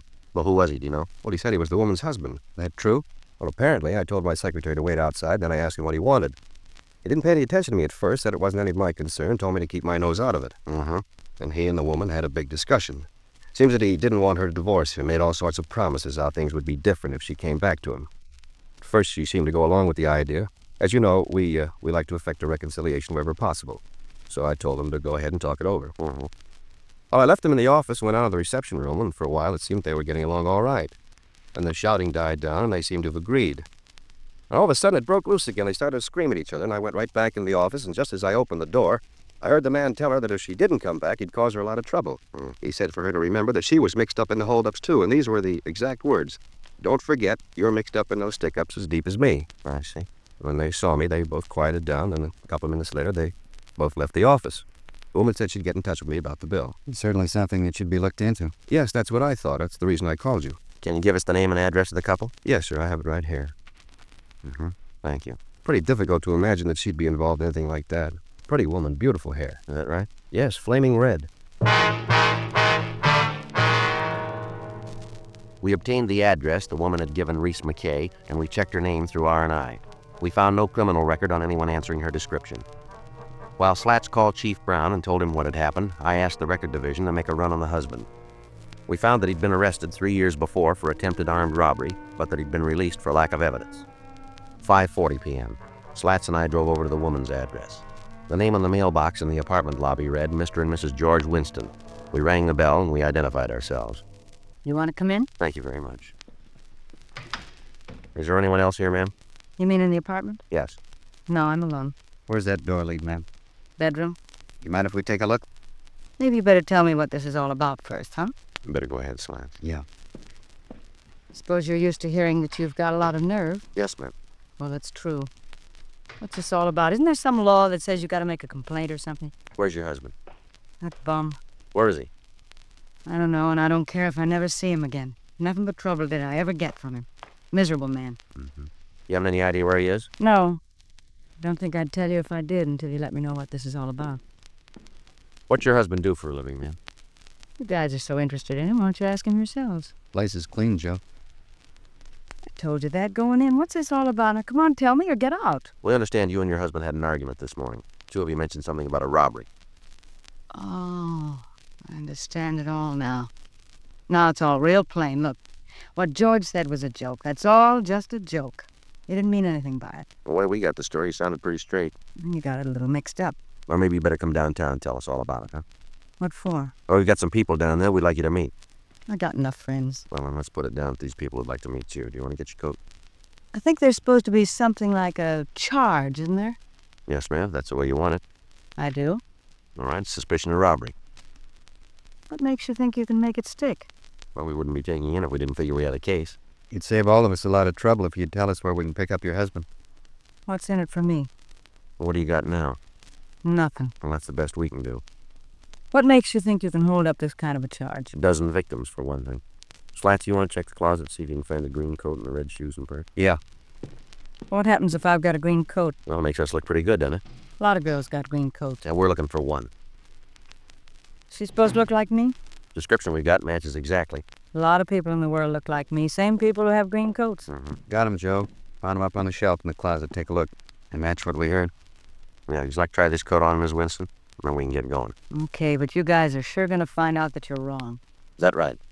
You just bet, and it's going to cost the city a lot of money because I'm really going to make a big thing out of this. Well, if we're wrong, we'll admit it. Then you admit you could be making a mistake. No, we don't. I read in the papers where there was an old guy beat up in a robbery. Same ones you're after me for? Might be, yeah. How's he doing, the old guy? Well, we're not sure yet. He's going to live, though, isn't he? I told you, Miss Winston, we're not sure. You got a cigarette? Yes, ma'am, here. Here. I want you to tell me something. Tell me true. What's that? You really think you can put me in those stores? Yes, we do. I can't make a deal, huh? I'll tell you things and have it go any easier? No, ma'am. All we can do is see that it's marked down that way. Best I can get? That's the best. I'll take it. What? I'll tell you about it. I'll tell you the whole thing. All right, go ahead. Oh, you got the right people, me and George. I knew when he hit that old man we'd had it. Knew it right away. That's why we quit. I was afraid. If the guy died, you'd be able to get us for murder. I didn't like the robbery part, but I didn't want any part of a killing. I never did like the setup. Never. I used to tell George I didn't like it.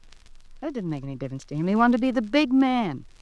He used to sit here after hitting the places. George would get the morning papers and sit here and laugh at the cops because he had them running after themselves. You know where he is? Yeah. He's in a hotel down on West 7th, using the name Evanston. I'll give you the address. All right, let's go. Yeah. Oh, George. He's going to be real surprised when you walk in on him. Real surprised. Sure wish I could see the expression on his face when he finds out what's happened. Sure like to see it. Well, that makes you even, doesn't it? Hmm? You'll want to see yours.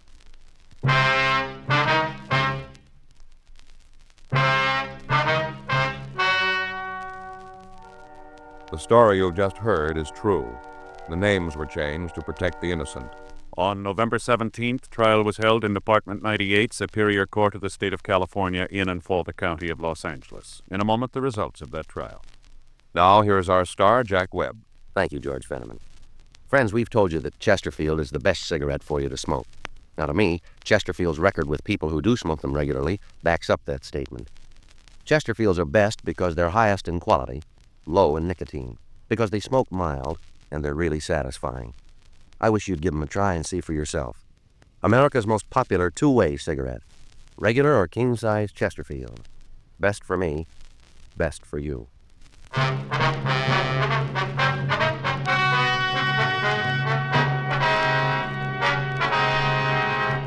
Geraldine Ruth Winston and George Roland Winston were tried and convicted of robbery in the first degree, 5 counts. They received sentence as prescribed by law. Robbery in the first degree is punishable by imprisonment for a period of not less than 5 years in the state penitentiary.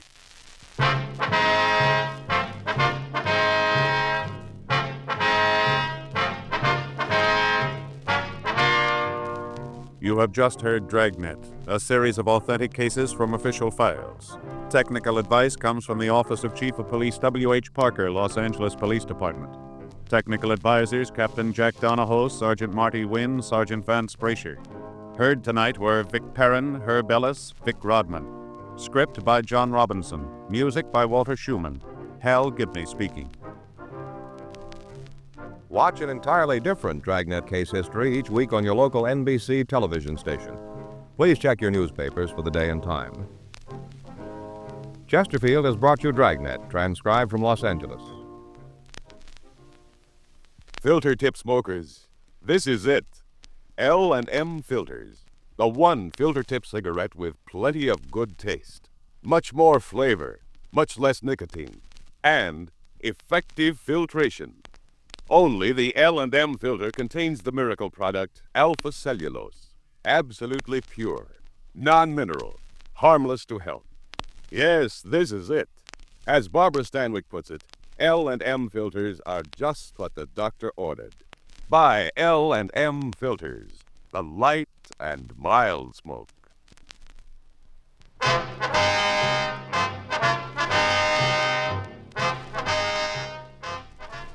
Hear Rocky Fortune following John Cameron Swayze in the news on the NBC Radio Network.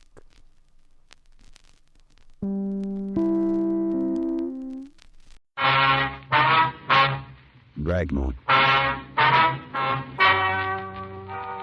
Ladies and gentlemen, the story you're about to hear is true. The names have been changed to protect the innocent.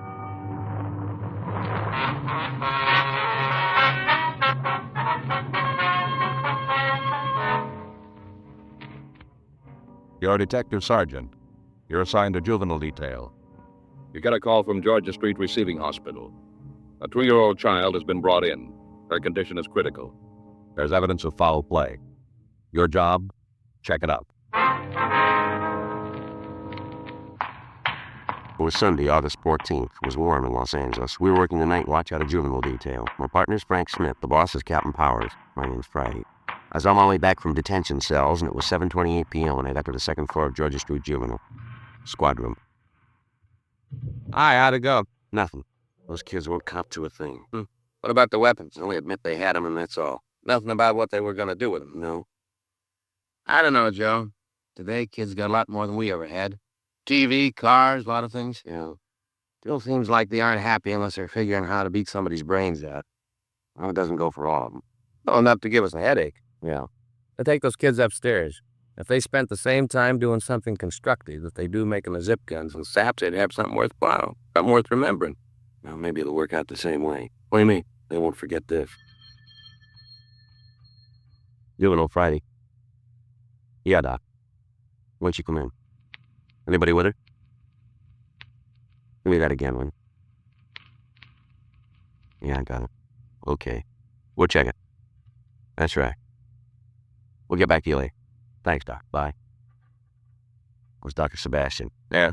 Just brought a little girl into emergency. Had convulsions. How's she doing? Dead on arrival.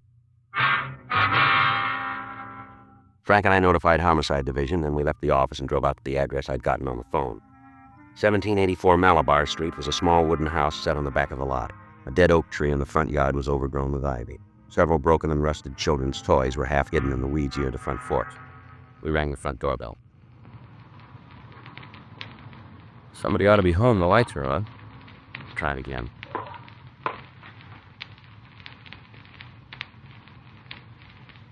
Yeah, somebody's coming. No. Yes, Ms. Manson, that's right. What do you want? police officers would like car for you. To go through it all again. Don't you think I feel bad enough? We're sorry to bother you, ma'am, but there's some questions we have to ask you.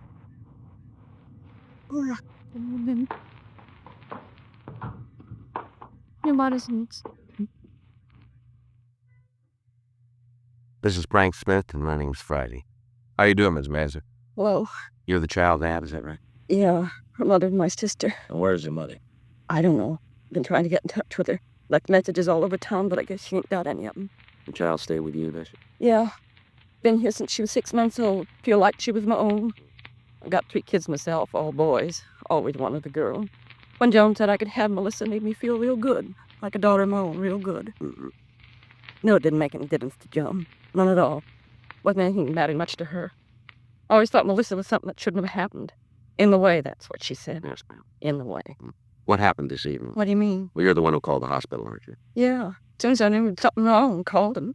What happened? Well, this is Sunday. Yeah. Every Sunday morning, Joan comes by and picks up Melissa, takes it to the day. Just like always, she was here this morning. Yes. Gonna be a big day. She told the baby they were going up to Griffith Park to the zoo, see the animals. Oh, we all sat around and ate. My kids, and baby and Joan, and the kids went to get dressed. Yeah. After she was dressed, they left. Joan and Melissa go to the zoo on the ride. Real big day, real big. About 6 they came back. That's this evening? Yeah, 6 o'clock. Oh, the baby didn't look real good, kind of hot and bloody. Yeah. I asked Joan if she'd given her a lot of junk. She said no, nothing that would hurt her. That's what she said. Just came in the house and then she left. Said she had an appointment, that she couldn't be late. Just dumped the baby inside the house and walked out. I see. I gave her a bath. Thought it might make her feel better. She was running a little fever. One back book to bring down her temperature. Didn't do any good at all. I asked her if she was hungry, and she said she was, so I gave her some dinner. Had no more than taken one bite, and she had the first fit. Sitting right there at the table, and she had it. I didn't know what to do. Ever had nothing happen like that before. I didn't know what to give her. Did you call a doctor? Yeah, we don't have a telephone, so I went down to the corner. There's a booth at the gas station. Didn't want to leave the baby alone, but there wasn't any other way. Nothing else I could do. All right, we'll head for you. Doctor wasn't at home. I left work for him to come right over, and then I came back. Didn't no sooner walk into the house than she had another fit. Scared me to death. Poor little Thomas. I could see she was in pain, terrible pain, and there wasn't anything I could do for her. I just couldn't wait anymore. I went back and called the emergency hospital, asked them to send an ambulance. Told them it was important and to send somebody right away. A couple of minutes after that, the men got here and took her away. Poor little. Yes, ma'am. She looked at me, like asking me to stop the pain, begging me. Almost tore my heart out of my chest to see her. So little. Almost killed me. Yeah. He was dead when they got her there. Didn't even live long enough for him to try and save her. Not even a minute. Yes, ma'am, we know.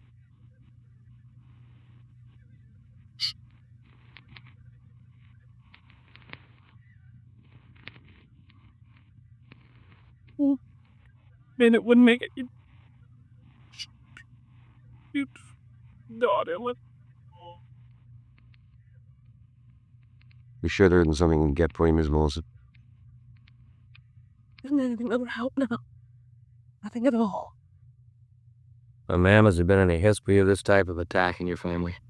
You mean fit? Epilepsy? Anything of that nature? No, never been anything like that. Well, now, did the child tell you that she felt sick? We didn't have no idea there was something wrong until it was too late. Did she complain of stomach cramps? No, she didn't. What'd you have for dinner? Ground meat, potatoes, the green beans. Couldn't have been that made her sick. We all ate the same thing. The kids and me, none of us had any trouble.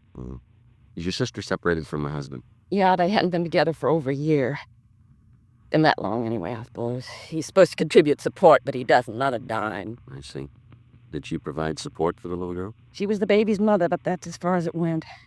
Came to town from Melissa and it landed in my lap. Remember when she had roseola? Joe didn't even come over and see her, just didn't care. Mailed a little doll for the baby. Guess that was supposed to make up for her mother not being there. Can you tell us where we can contact your sister? Sure, place over on Hewitt Street. Got an apartment there. You have the address? Yeah, won't do much good to go over there, though. Why's that? She probably ain't home. Chances are she's out someplace running around having a good time. I see. Don't even know that baby's dead. Hasn't got the slightest idea. I will go and see her. Hope you won't mind waiting for her to show up. You're going to have to. Probably wait a long time. Yes, ma'am. She don't care about the baby. Never did. Told me a couple of times. Just a rock around her neck. Talked about how hard it was for her to get a husband with a kid.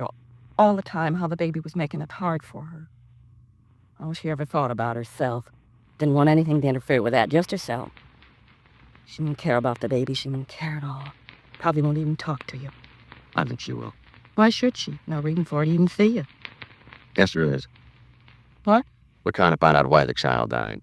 It just got sick, that's all. Isn't anything more to it. Melissa just got sick. You seem pretty sure about it. Of course I am. Couldn't be anything else. You think it was anything else? You think there was something wrong? We don't know yet. Well, then talk to Joan. Ask her. Anything wrong with Melissa that happened today, she ought to be able to tell you. Talk to her. Yes, ma'am, that's what we'll do. Hope it does you some good. Wouldn't surprise me a bit if she knows what happened. What's that? She probably got an idea. I wouldn't want her to know I told you this. What do you mean? If there's something wrong with the way Melissa died, if there is, Yes, ma'am. it wouldn't surprise me if Joan killed her.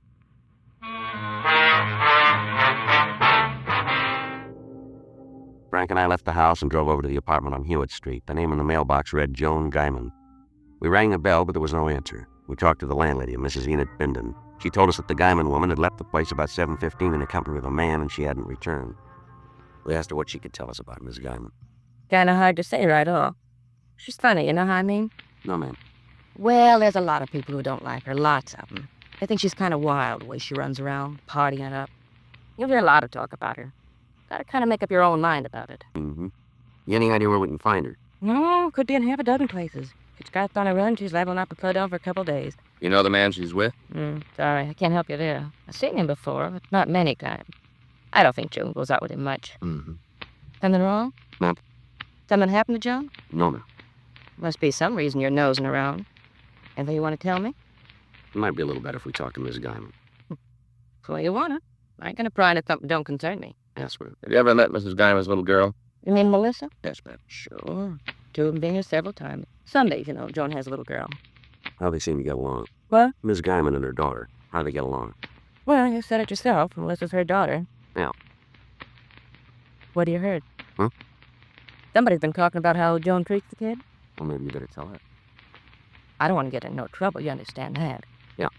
Well, I'd be down here watching the television, maybe doing some ironing, and I'd hear Joan yell at the baby. Wow. She used words a kid shouldn't hear, not that young.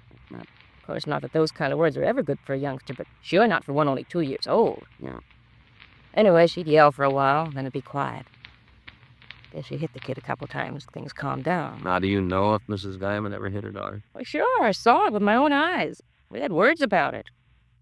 Now, Joan told me to mind my own business, said to keep my nose where it belonged. Told me how Melissa was her kid, and if she thought a slap would do some good, she was going to give it. Mm-hmm. She did. Only a couple times they weren't slaps. What do you mean? Like this, with a closed fist. They're right along here, right above the ear. A couple times in the face. I saw the kid with a black eye myself, sure. Does Mr. Guyman see his wife? Not that I know. He said a couple times that he doesn't. I don't think she even knows where he is. Kind of sad, you know. Yeah? What happened? That's how all the trouble started. Mr. Guyman. Both of them used to live here when they got married.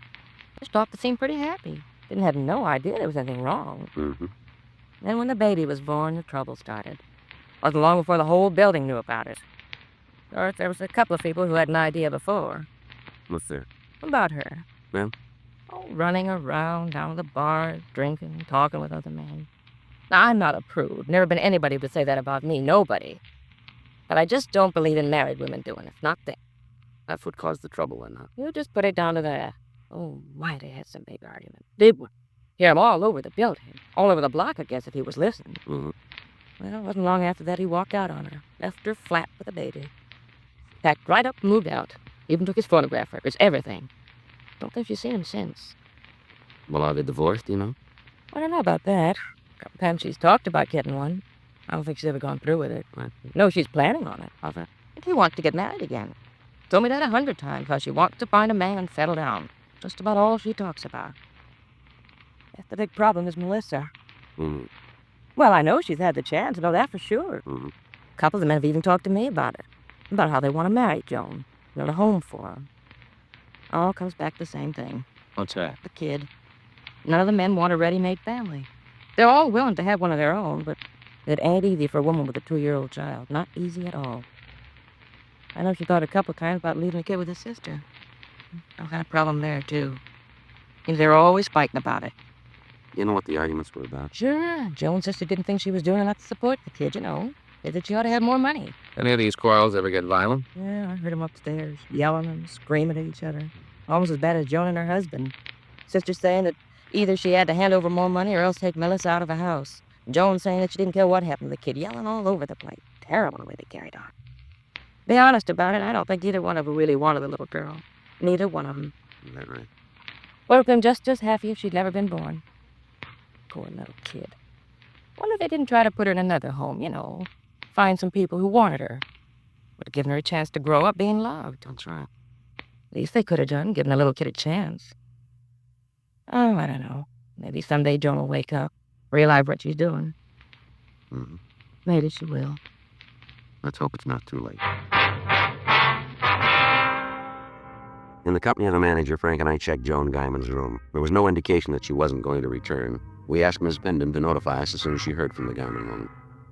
We returned to the office and checked with the crime lab. They'd finished going over the child's clothing and they hadn't found anything out of order. We put in a call to the coroner's office and we talked to Chief Deputy Coroner Vic Wallage. He told us that the autopsy would be held at 10 a.m. the following morning and that we should have the results by 11. He went on to say that in his examination of Melissa Guyman, he'd found several bruises on her neck and back. However, he was unable to tell us if the blows might have been strong enough to cause her death. 12:16 a.m. We ran the names Joan Guyman and her sister through R&I. There was no record on the sister, but we found that the Guyman woman had been arrested several times in the last year on charges of 4127A, drunk. The rest of the night was spent in checking out the places she was known to have frequented. An attempt was made to find her husband without result. The next day, Frank and I met in the squad room early to put through a call to the coroner's office. Yeah. Mm-hmm. What about the bruises? I see. How long's that gonna take? Right. We won't keep in touch with you. Okay. Bye. How about it? They finished. What's the cause of death? They're still not sure. What do you mean? They think she might have been poisoned.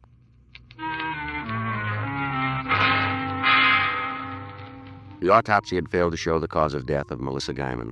Further tests were to be conducted. In the meantime, the search for her mother continued. A check with the landlady showed the victim's mother hadn't returned to her home during the night. We contacted her sister, but she told us she hadn't heard from Joan Guyman. The afternoon papers carried a story on the little girl's death. Frank and I checked with Sergeant J. Allen again, but he hadn't come up with anything new. 3:20 p.m. You want to go out and see the sister? I don't think it's going to do much good. She said she'd call if she heard anything. Yeah. I got her. You have an old bed? Yeah, that's right. Yeah, we have. Where are you? All right, stay right there. That's right. Huh? Go as we can. Joan Guyman. Where is she? Bar down on East 5th. She know about the little girl? Yeah, wants to see us right away. Well, it makes us even. She's got more of a reason. You? Says she killed her daughter.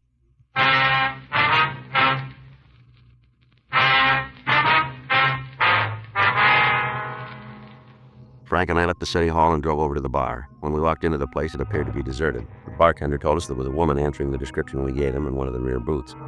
Joan Guyman was in her late 20s, but she looked at least 40. She'd been drinking heavily and she'd been crying. Yeah. That me you're looking for? You're Miss Guyman? That's right. Who are you? Police officers. Frank Smith. My name was Friday. Yeah.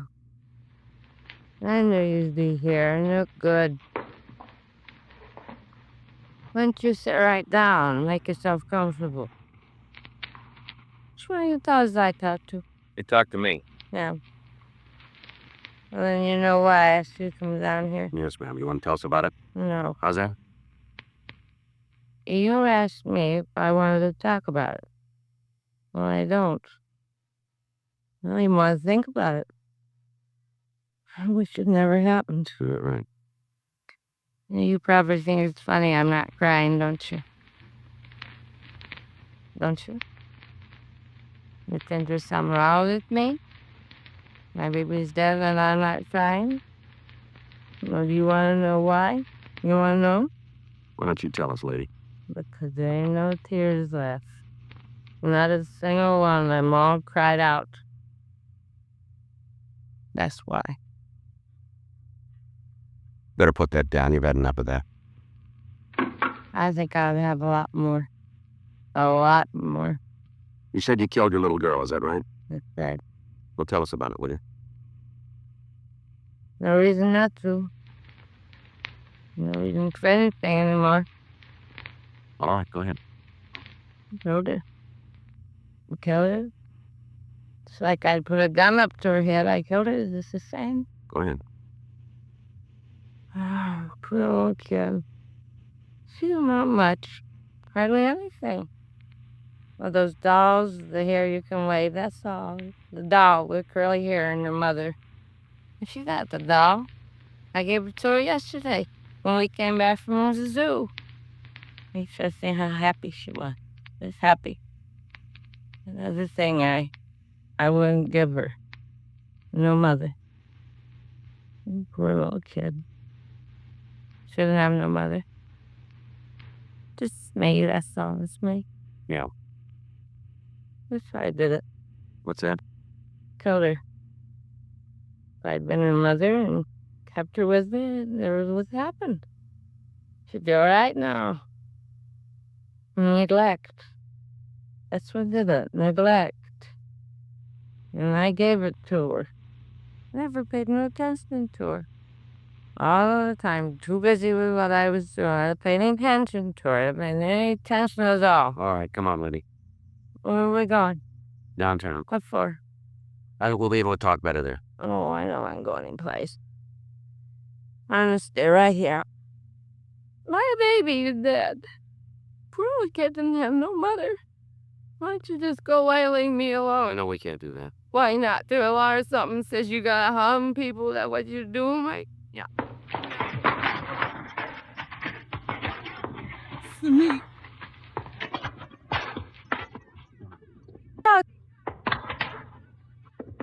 Come on, lady, you're making it harder on yourself. Come on, don't cause any more trouble. If you were a gentleman, you wouldn't sue me. You were a lady, we wouldn't have to.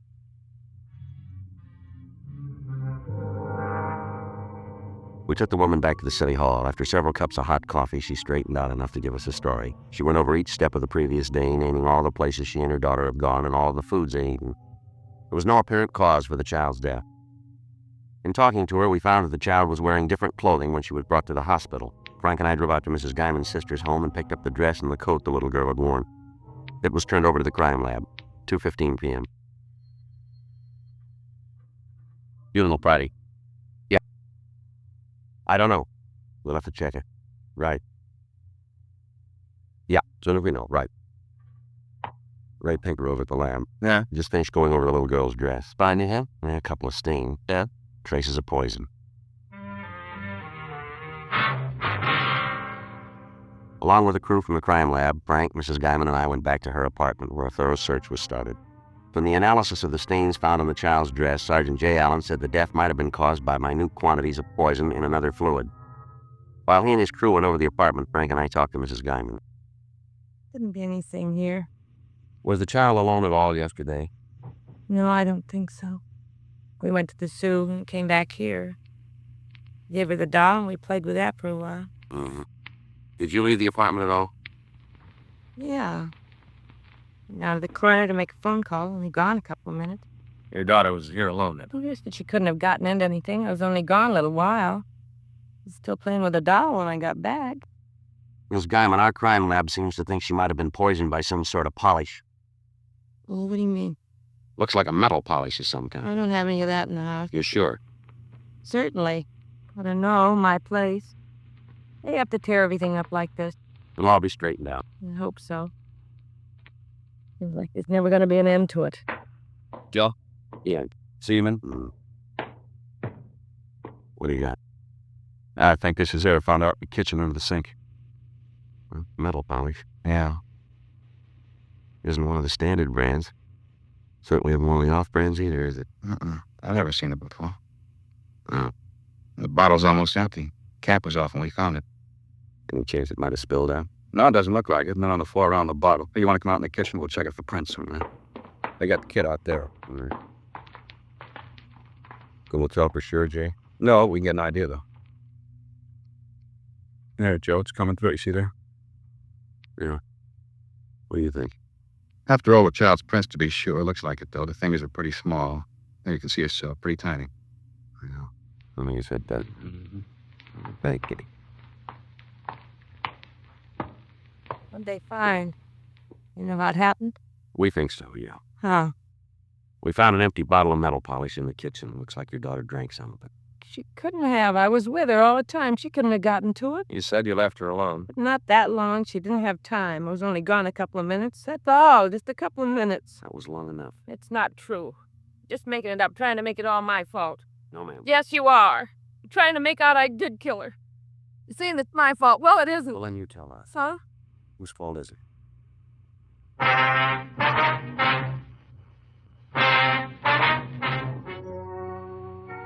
The story you have just heard is true. The names were changed to protect the innocent. On August 18th, an inquest was held in the coroner's office in and for the county of Los Angeles, state of California.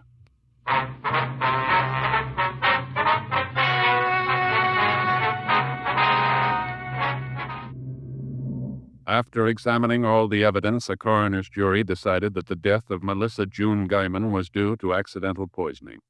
You have just heard Dragnet, the authentic story of your police force in action, and starring Jack Webb, a presentation of the United States Armed Forces Radio Service.